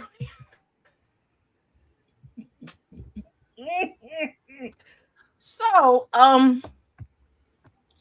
the repast was at a pretty high-end steakhouse. Why?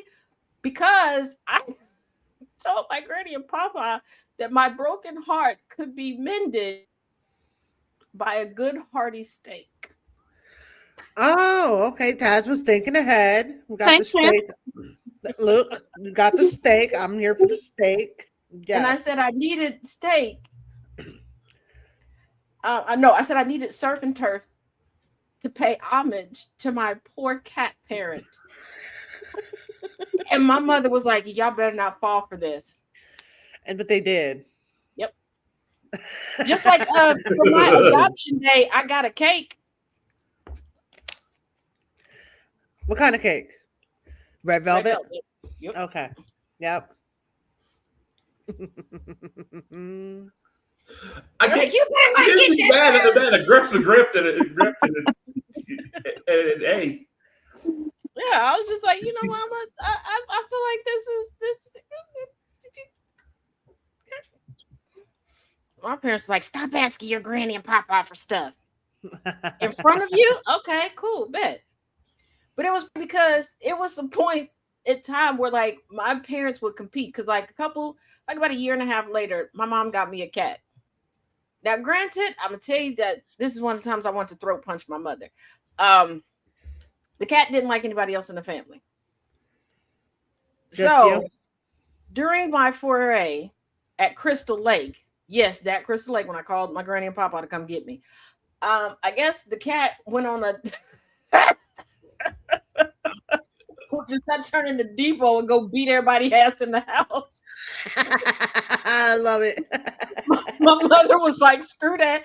And she was going to take the cat to the shelter. I don't know what story they were going to tell me. So they get the cat in the car some way, somehow. Whatever they had the cat in, the cat got out. Right by, there was a park, like a big, it was like a park / nature preserve because you could go deer hunting at certain time. And there was a caretaker family that lived on the property. I went to school with the daughter for a while. So they got to there, the window was open, cat got out and ran out. And they were like, they were going to go chase after the cat. They're following the cat up this windy road up into the park / nature preserve. The cat went to the door. They family opened the door. Cat went in and she turned around and looked at him like, beach. But when I finally got back home, you could tell they got their ass beat by they got, and I was like, what did y'all do to the cat? I think at some point they started to talk some. Yeah, but they said they were sitting around watching TV, and they said one person noticed the cat came in the room. They didn't think anything of it. The cat sat down for a little bit, and they said, then all of a sudden, just went around the room like. And I was like, y'all just sat there. You watched one person get beat up, and you thought the cat wasn't coming. Okay. Cool. I must thought he was going to get tired. I was like, what? See, something wrong with y'all that the cat don't like none of y'all. Like that cat came home with a list. Damn. Right. I was like, the cat probably thought y'all did something to me. Like she it's been a while. She ain't been back. Like,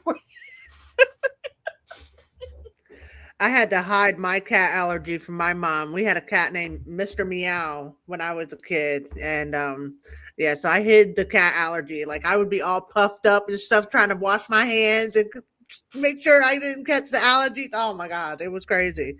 But yeah, we had him for a really long time. And then the next cat we had was named Puppy Cat. So we've had some strange named cats. But I didn't let Puppy Cat near me. Puppy Cat was cool. He was from afar. He was the runt of a litter, and we just kind of let him live out his days. Yeah, he was pretty cool. But yeah, that's my cat story. But I'm so allergic to cats. It's not even funny. That's why I laugh when you talk about it. Like I we feel got that. a full-bred German Shepherd. We didn't have that dog for very long. That dog and my mom. They I clash. don't know if you ever had a dog try to treat you like you was the other woman in your house, but that dog would go over by my dad and look over at my mama like, bitch. Damn. If my dad A little hostile, huh? legs and like put her paws up on his shoulders and then like kick her. Oh wow. And my mom was like the one taking care of this dog. Like my mom was the one that wanted the dog. And I remember one time I came home from school, the dog is barking, my mom cussing her out, and I'm just standing at the door. I just closed the door and slipped back out. And I don't know why my granny had pulled up. My granny and my grandma pulled up. They were in the same car. And they're like, why are you outside? I said, my mama argued with the mistress. I thought, because that's what me and my brothers had started calling the dog, okay? I thought they knew about the joke. Oh. Baby, listen. My grandma looked at my granny and was like, I'm so sorry. I didn't raise him to be that way. They don't went barreling in. Like they was going to wreck shop. Looking for the A few minutes mistress. later, they came back out. She argued with the dog. Yeah. That's Then the the mistress. look. My grandma was like, there was a look. And I didn't get it till I was an adult. My grand, we're black. And I was looking at her like, what the hell that got to do with it? I didn't think, me saying mistress, the next thing that they thought when they saw the dog was that my dad, the dog was, I didn't realize that was their thought process. They took it literal. Yeah, but then that was the dog that started breaking free out of the backyard and running to the police department. And yeah, you want to be 5-0, you're going to go be 5-0. You got to get out this house. There wasn't no criminal activity going on, but my mom was looking for any excuse. We say, Harley treats you like, Harley does treat me like the other woman now. She used to like me a little bit. Now she's like, you still, there's a lot of days in a row that you still here.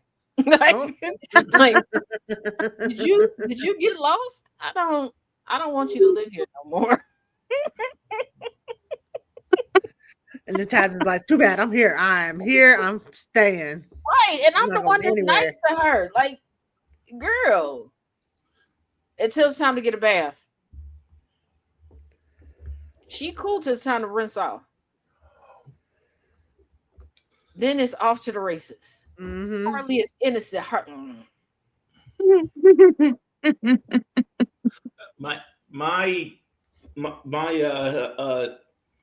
of my favorite cat stories is my cat Sparrow. Before she became my maximum cuddle kitty. Every day, without fail, I would hear this at least once a day from my mom. Stop nesting on me, because she had no front claws. Claws made her keep her back claws to make sure it was a good climb stuff. Still, but around this area. Let me put this down before I do something really dumb. And Sparrow would like, yeah. And like every single time, and of course after mom passed and Sparrow went to me, to me, she did it the same thing on my stomach. I'm like, just give you like about an hour. You're gonna give it up eventually. See, You my can't hold that crazy, Jello. yeah, my crazy, I'm gonna beat the shit out of your family cat. First of all, I woke up in the middle of the night because I thought me as a kid, my imagination was crazy. I thought like something was crawling out of my body. Nope, the cat had latched onto my underarm and was licking my which freaked me out and grossed me out so much. And I'm trying to get the cat off, and the cat is now clinging, not to my skin, but like to my pajama, because she had crawled into my pajamas thing. And I'm screaming. My parents come running up, and as they come and like open the door, my leg gave out, and I just go timber again. Cat is on the inside of my nightgown. My parents have no idea what's going on. They just see me flailing around and falling down, and I'm like, "Get it! It's trying to eat." You're gonna say so much. Like looking at me like, "The hell is wrong?" What a time for the no call, no show late to show up, huh? And so my dad is like, okay, let's just get her in the bed. So they go to lift me up, and then the cat comes running out, and they're looking at me, looking at the cat, yeah.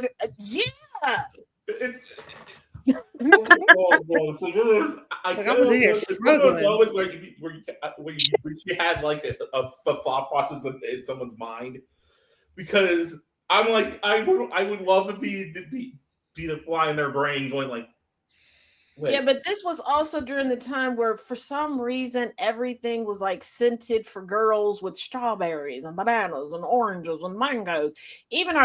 So I wasn't old enough to like need deodorant, but I had like my little after nighttime bath lotions and stuff. So I had to get what I called grown-up lotion, which I thought was gross because it didn't smell pretty. It just, smelled like lotion because it did. And I was so mad about it. Yep. Yeah, because to keep my cat from. And when I told my grandma, she was like, "What do you mean the cat tried to eat through you, baby?" She was like, just. And see, my grandma and granddaddy, they were that old school couple that called each other ma and pa, that type. Yep. She's like, Pa, go talk to your granddaddy. Just that was her answer to when she would just look. And then sometimes my you want to go to the store and get a snack? Like if he didn't have an answer for me, you want to go to the store and get a snack? Yeah. Oh, so that's where the addiction came from. Come on, let's go. Well, plus he would also bribe me and my one brother with the snack, because he would go to the track when he wasn't supposed to be at the horse track. Was he always gambling on horses? No, he liked to hang out with horses. He grew up around horses, but he wasn't supposed to be there all that time, because even if you didn't bet on the horses at the time, the closest track to us, you had to pay to get in. And it wasn't like they couldn't afford it. No, my grandma, y'all remember, liked to go to Saks and Neiman Marcus every Saturday. So you were not straying from her budget, so she could go to Saks and Neiman Marcus every Saturday. She said that was her reward for putting up with him. Keep in mind, that woman cheated to get him. So she would, I don't know how she convinced him that he owed her. Ma'am. Okay. Because when people go, and any of my family members that may see this, when they're like, you can't turn a hoe into a housewife. Well, my granddaddy did. I don't suggest doing it, but you can't say that. But we have proof. It can't what happen. do you call it?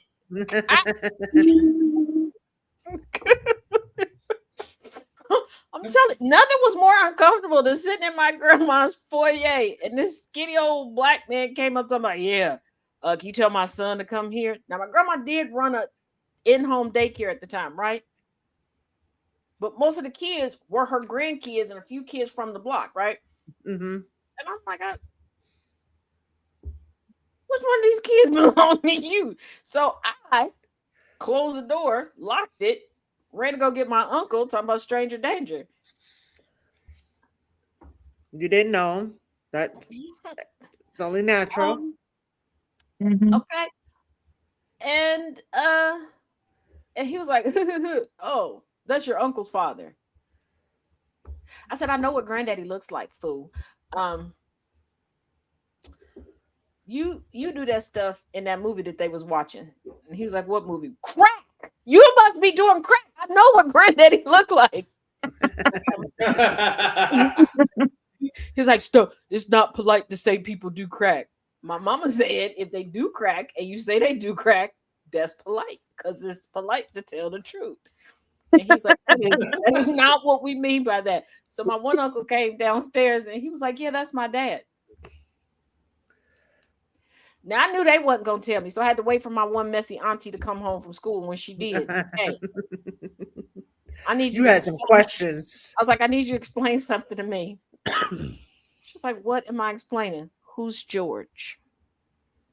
She's like, "Oh, come on, walk to the store with me," because she was gonna braid her hair. So she was walking to go get the back in the day when we would put rubber bands at the end of our braids to keep them intact. And during the course of us walking to the store and back, I was like, "Grandma was a floozy?" She's like, "Don't say that." I mean, you were wrong though. I was like, "But Grandma told us in Sunday school and at vacation Bible study that ladies who do that are floozies. So it's okay to be a floozy now?" "No, it's not okay to be a floozy." "So Grandma a floozy, she going to hell."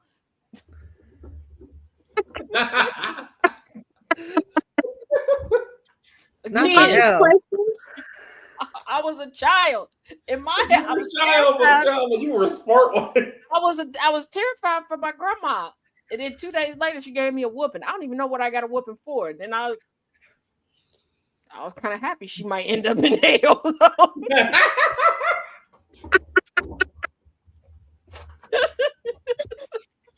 like, wait a minute, you done made me sit in this hot ass church when I wanted to go swimming. Talk about I can't do this, I can't do that, or I'm gonna be a floozy. You out here doing floozy behavior. Talk about nobody. You won't get a good husband if you do the floozy stuff. Mm-hmm. Just like growing up in their household, you couldn't say the word lie. Lie was like a cuss word. Okay, you had to say fib or telling the story. After that, oh, I was going through that liar. Don't say that. I'm a whoop. You're a liar. You're a liar. You told me floozies don't get a good man, but you said granddad's a good man. You're a liar. Lie. That's why I got the whooping. It's the floozy for me. Just Taz just running around calling grandma floozy. Like, asking what?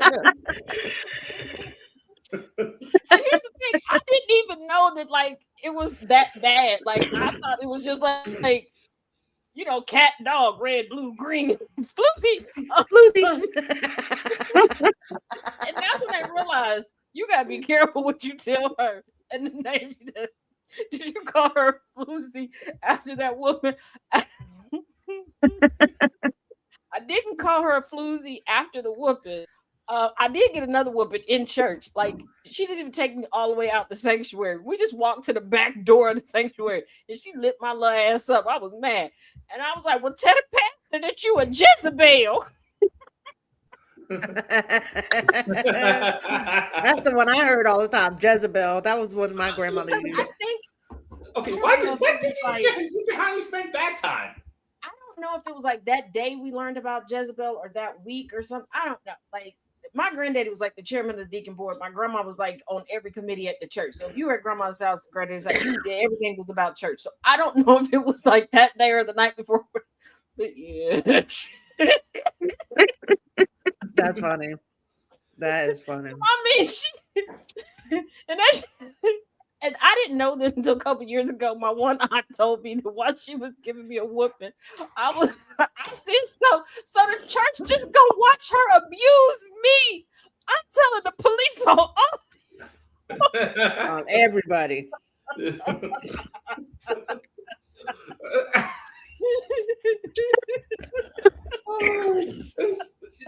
That was a bad idea.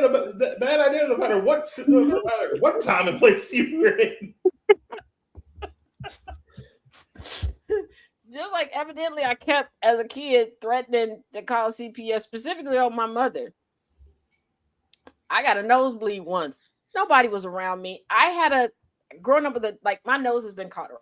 Okay. Anybody who's been like in my face, you'll notice I have a crescent shaped scar on my nose. It's from when because any change in emotion, my nose would start bleeding and it wouldn't stop. So we were out and about. I got excited about something. My nose started bleeding. And it was the first time it ever happened in public. Like at home, I didn't care. So of course my mother is scrambling. And it was like worse than any other time because now I'm embarrassed. I can't calm myself down. Blood's just gushing and I don't know what to do. I'm just kind of standing there. So people walking past were probably like, is this little heifer dying? Because it's just flowing. And I don't know like to cup my face or like pinch because nothing ever worked. So my mother comes up to clean me up. My uncle said, dead faced. I looked at her and was like, when we get home, I'm calling child services on you because this is abuse. He was like, I don't know who taught you this. But it was very clear you misunderstood what abuse was. He said, I got a splinter once. Went to school, told the counselor that I needed a new home because of abuse. Who's abuse? I said my mother because she got wood in the house. And I did not understand. But yes, me as a kid would have been wild to see. Another time I said I was going to report my dad. Why did I want to report my dad? Because I got a fresh pair of sandals and my dad made me walk outside and I said it was his fault and it was abuse that my sandals got dirty. Let me explain to y'all what part of my sandals got dirty. The part that's supposed to get dirty. The sole, the bottom. Okay. Oh, I just damn.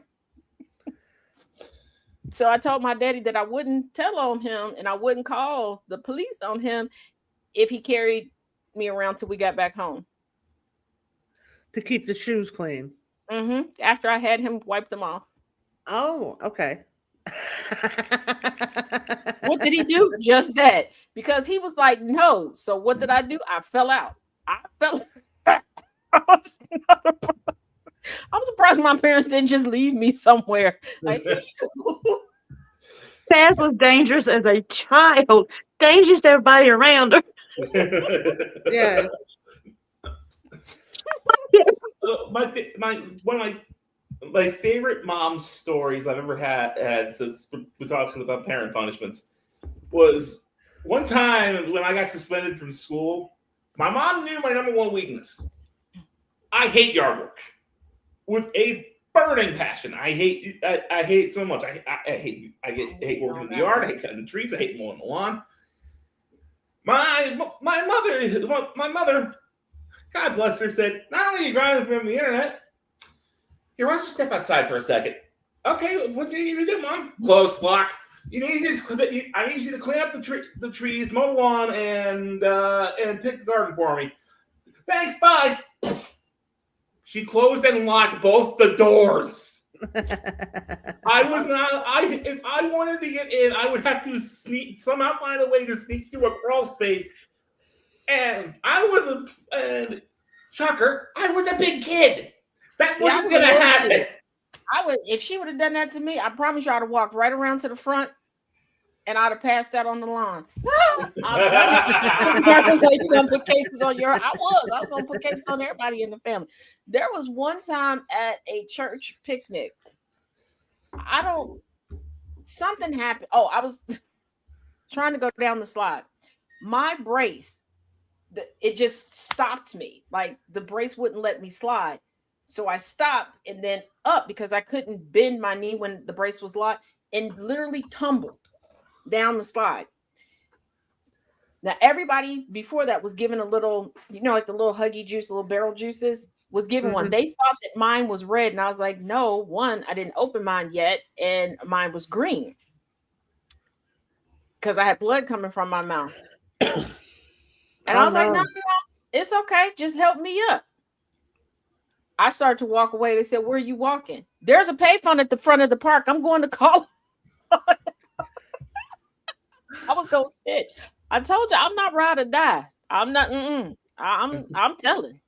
You ain't even got to do the first 48 and be like, hey, we gonna give her some chicken. No, you ain't even got to do that. I'm telling immediately, expeditiously.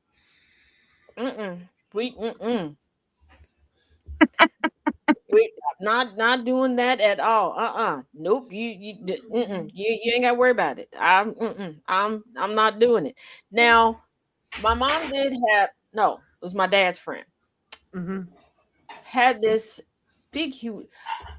I think it was a greyhound dog. I don't know. Okay, at 6 years old, the damn horse looked like a pony to me. I think y'all know where this is going. They decided to leave me in the room with the dog while I think they went to go. I think they were ordering pizza or something. I don't know what they were doing. Like I said, as a kid, I really didn't care what the adults were doing because I thought all the adults were stupid. I really did. I didn't understand how.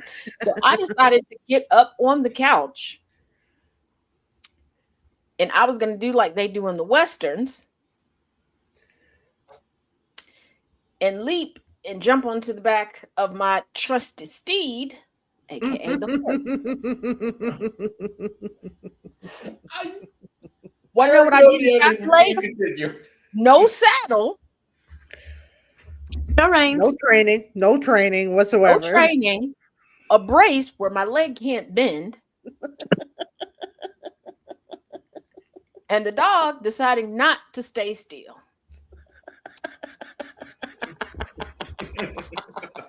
Did you get stepped on? So I hit like the butt end, slide down, and I caught like the back of the back paw to the chin as the dog is running away. Got that him was so judgmental. I remember that dog looking at me like, "Are you well? Did they get you tested? Should they get you tested?"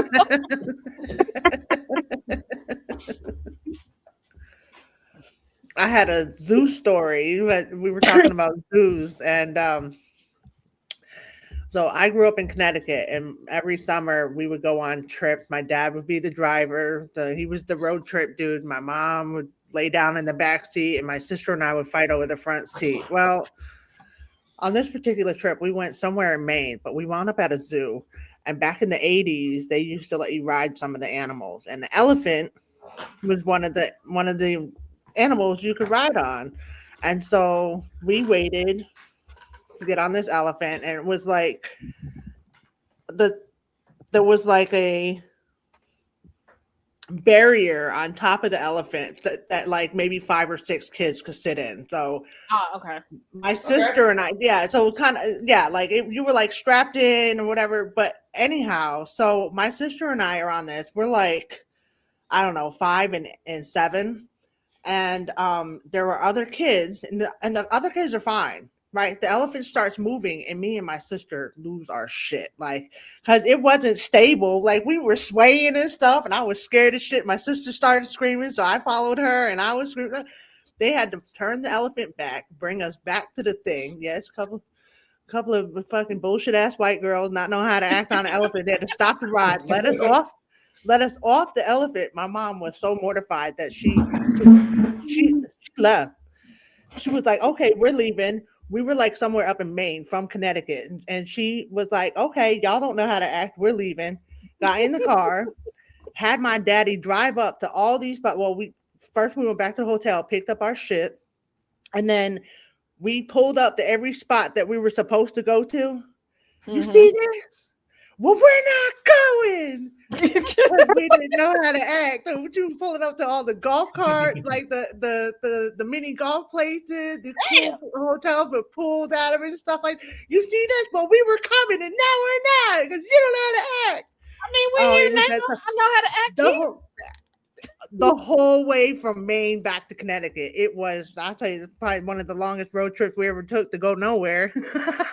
My mom was not well. I'm telling you, that was that was. She would have hated. She would have hated me because I know what you mean by those unstable elements. Because I was asked, like, "Do you want to do that?"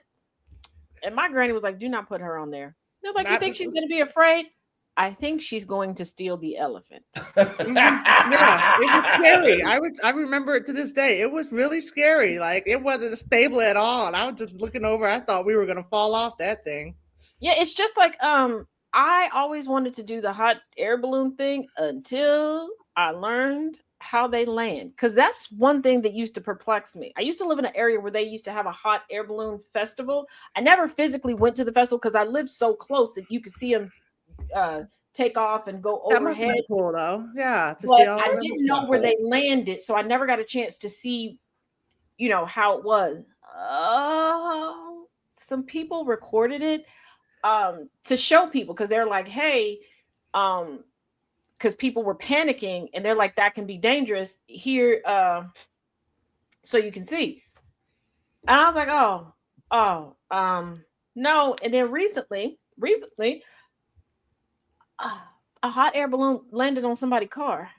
Oh, damn. And I was just like, yeah, I don't want to. But like, what they do, just turn the fire off. Yeah, and then you have to like kind of hunker down and sit and then it lands on its side, and you kind of have to like crawl out. I don't want to do that.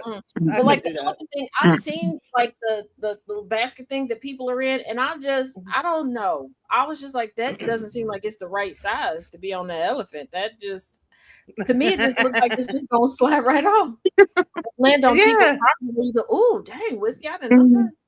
Yes, and that's how it felt too. Like it was slipping and sliding all over the place and wobbling. Yeah. And I was like, get me the hell off of this thing. Like when I've seen it, I'm like, that basket does not look proportionate. Plus, I do know that elephants really don't forget. Like if you piss off an elephant, you doomed for life. And I just feel like I probably would try to steal the elephant. The elephant well, I want to go. And then like me and this elephant got beef for life. And I can't outrun an elephant. And I don't want to be like out going to get snacks one day and here come Dumbo trying to, two-piece me. No. Do y'all remember when we were kids? Do y'all remember? I don't know if it happened in y'all school, but I moved around a lot, and it happened in a couple of schools I was at in a couple of different states. They would like bring in animals to your actual school and let you pet them. Yep. Okay. They brought in an ostrich. Yeah, they brought in, these dumb fucks brought in an ostrich and what do they call it? A caiman alligator. Oh, and they a caiman alligator, Caiman? Out at the same time, out on the floor with about 150 kids. Stuff went down. That ostrich got loose, stomped 3 kids. The caiman got down and ran after a teacher, or, it appeared that way. I think it was just trying to get away. But anyway, I'm standing there frozen because I want to ride the ostrich. Right? See? I'm not the only one that had that compulsion. I was frozen. And then after all that, they finally get it caught and stuff, and they're clearing out the room, and the teacher's questioning me, why didn't you run? Why didn't you run? And all I could say was the truth, because I wanted to ride the ostrich. Yeah, I mean, hey, that's better than when they brought a kangaroo to our school. I never saw the kangaroo. I'm gonna tell you why. At this point in time, because of our ages, myself and 2 of my younger brothers, we were in the same hall, our classrooms were in the same hallway, right? Mm-hmm. Now we knew that animals were coming to the school, and they would go through the different classrooms. And you got so much time with it, so I'm sitting there. All I hear is my mother's voice. All of a sudden, I instantly start thinking, wait a minute, what did I do? I've been good. I want to see what did I do? Okay, forgetting that my brothers also are in classrooms in this hallway. I'm like, what the heck? And I'm looking at the teacher like, you a wench. Okay, you ain't had to tell on me today. I didn't do nothing today. Okay, I may have asked you some weird questions yesterday, but I didn't do nothing. Nope. They brought a kangaroo. What was the problem? My brother, my baby brother decided to make a makeshift tail, jump up on his teacher's desk, mimicking the kangaroo, and start singing, "You ain't nothing but a hound dog." Oh wow. You I ain't wish nothing but a I was hound. joking, but also there that day, on top of the zoo, was the local newspaper. It is chronicled for forever. My brother made the paper. He made the paper. I love it. And I know they was just thinking, them damn kids. See, the problem with where my elementary school was is it was literally up the street from the zoo. So we actually had like this mini little zoo exhibit in the center of the thing, and until they got rid of it, I don't know why they got rid of it. There was actually a classroom in the petting zoo. Yeah. Not joking. I don't know about other zoos, but I do know at the Cincinnati Zoo they have a couple of classrooms there because I've taken classes there. But yeah, like my animal experience mostly in primary school. One, they brought a lot of animals to school. Number one. Number two, again, I hope this woman has gone on to glory, because if not, I may be accidentally getting her in trouble, because I'm pretty sure she did a whole lot of felonies. We did a lot of walking to her house and chilling at her house. No permission slip, no nothing. Just, hey, put your shoes on. Yes, we would take our shoes off in class, whatever. Put your shoes on. We're going to my house. Like, we was full on cooking and stuff. Like, none of that could have been legal. Like, I don't think that would fly today. I don't know. And here's the thing. I remember telling my parents like about what we did, but I don't think that it dawned on me to tell them like we went to her house to do it. So they probably thought we were still on school ground. I think that's what everybody was doing, because it just seems so normal. Looking back, there's a bunch of felonies. And this woman had snakes in her house. She had snakes. Oh. And we just willy-nilly just walking through I'm glad nobody like was not hurt. venomous or like the really dangerous. I don't know. I was a very small child, so take me remembering them as being big as relative, okay? Because like the church that my dad is now pastor of, like 14, 15 years old, that was the first time I went to that church, and it was like for like a teen game night thing. Going back as an adult, one at the fellowship hall, I promise you at 14, 15, that fellowship hall seemed massive. As an adult, I was like, this kind of small. So keep that in mind. But they seem big, and I was just like thinking about, I was like, we were all out in her garden with stuff. Yeah, we just.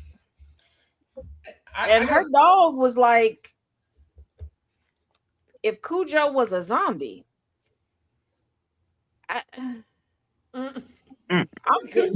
dog, she had to have buried that dog in Pet Cemetery, and it came back to life and just came back to her house, because that dog had to be from the afterlife. Yeah. I got a question for everybody, because I want to know this, because some of you guys mentioned last, because of Taz's story of her choking out a peacock last week, and I remember my mom backhanding a peacock or trying to. Because peacocks are mean. They're mean. Very, very mean. Backhanded a peacock, and also had a taunt for her, which is really hilarious. I just you kind of gotta treat. You gotta okay. With a peacock, you gotta turn into a pimp. Okay, you got to smack the shit out of a peacock. Like, I don't know. Does every zoo just let the peacocks roam around?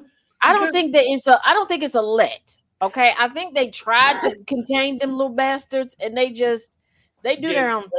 Yeah, no, they can fly. They'll fly up on roofs and shit. Yeah, I think so they all just gave up and just let them roam do it once. Although my mom had one of my favorite calls things when it comes to when she came to locking the peacocks, because peacocks don't usually squawk to attract a mate, and. May I have permission to swear? Well, you can't say the F word because we are on the radio. In that case, I'm going to be quiet. But okay, F me. But I will close out with this. As a teenager, and I kid you not, the day I graduated was the day that this stopped. But as a teenager, outside of my window, in a dead tree, lived a woodpecker. This Aw. woodpecker was silent except for when I was doing my homework or trying to sleep. Oh The day no. I graduated, I'm getting ready. Woodpecker, I was like, did it die? Quiet. A couple days later, quiet. Then I started undergraduate. And the first couple of weeks, I was going to be living at home. Came home from class that day. That bitch was out there just going to you want me to be stupid, don't you? Don't you? Look, Woody, we're going to have to go. So I finally, my parents agreed to cut down because the tree was dead the whole time we lived there. They finally cut. I think the city came and cut the rest of the tree down. I don't know where the woodpecker went, but I was, I hated that bitch. I hate it. And I'm telling you, because people for the longest time didn't believe that we had a woodpecker out there, because when people would come and visit, there would be no sound. And again, it's a dead tree, because they're like, oh no, I only heard woodpeckers love live trees, blah, blah, blah, blah. But I was like, the dead trees would have all the good eatings in it for a woodpecker. Until it would get later in the day, or I would be doing homework and this woodpecker, and I'm like, and somebody was like, well, how do they know? I would like to open my window. I have an issue with like curtains being open on the ground floor because I feel like people can look in and see. Mm-hmm. But where my window was positioned, and I checked from outside, you would have to be very intentional. You kind of have to have a ladder. Like it would be clear you're trying to look at my window back then. So I would have like the curtains open, and I'm like, I feel like this bitch would just be looking at me like, oh, you want to study? You can't study around here. Like, get some sleep? No, not you. The birds in my neighborhood because I kept trying, because as a kid, I wanted to, like, everyone in the house had a pet aside from me, like a pet that just like clung to them aside from me. Mm-hmm. So I got jealous. And my idea was, I'm gonna catch a bird, bring it inside, throw it in a bird cage, and then it's gonna be mine. I chased around crows, sparrows. How it stopped was I did manage to grab an animal. It wasn't a bird though. I somehow, in my efforts to grab a sparrow, ripped a massive gardener snake, dropped it in a panic, and just looked at me as the snake was just swimming away like, bitch, what the hell are you thinking? You know what? You and Thomas with the the snake portions. You know what? Nope. Now I will say, I love snakes. In the field next to our house, it looked like something out of the birds. I was always intrigued by it. I would sit in the dining room, look out the window, because these crows would like camouflage themselves in the grass. And I felt like they like messing with people, because just randomly they would just all flock up, and people who didn't know that would be walking past would be freaked out. They would get scared. On the other side of like that lot, that's where the lady that I told y'all, my neighbor that had the wine grapes. Mm-hmm. So I'm pretty sure they were over there for that. But my mother was like, that doesn't bother y'all when y'all go outside. The birds don't bother us. I said, well, at least they don't bother me. My brothers, on the other hand, ain't no. But that takes us to the end. Thank you guys for joining in. No problem. Thank you for having me. Just seeing a live, because live, I would not have guessed you had you were a Southern Belle. She told you she's in Crow Pussy Mississippi. Crow Pussy Mississippi. Exactly. I do go live. I troll from 11 a.m. to 3 a.m. on TikTok. Just watch my little green light light up, because I'm in other people's. Yeah. I'll be doing the work over on TikTok. Yeah, there you go.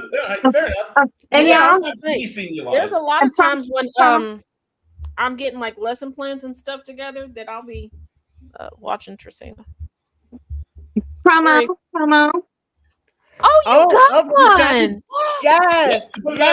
On the Discord. That's Everybody awesome. get one. I have it on my wish list. I Yes, cannot ma'am. promise you this month because I gotta keep watching my cash. But next month I'm starting school. Ironically, that's when I'm a lot more thrifty, so I'll probably be able to get it then. Oh, Awesome. Thank you, Justina. And it actually, I have not seen the live book yet. So that's the first time you've seen So, it. That's cool. yeah. Oh my god. I love it. Front cover. Oh, Oh, that came out good. it That did came out come out. great. It's beautiful. It's beautiful, Yes. Taz.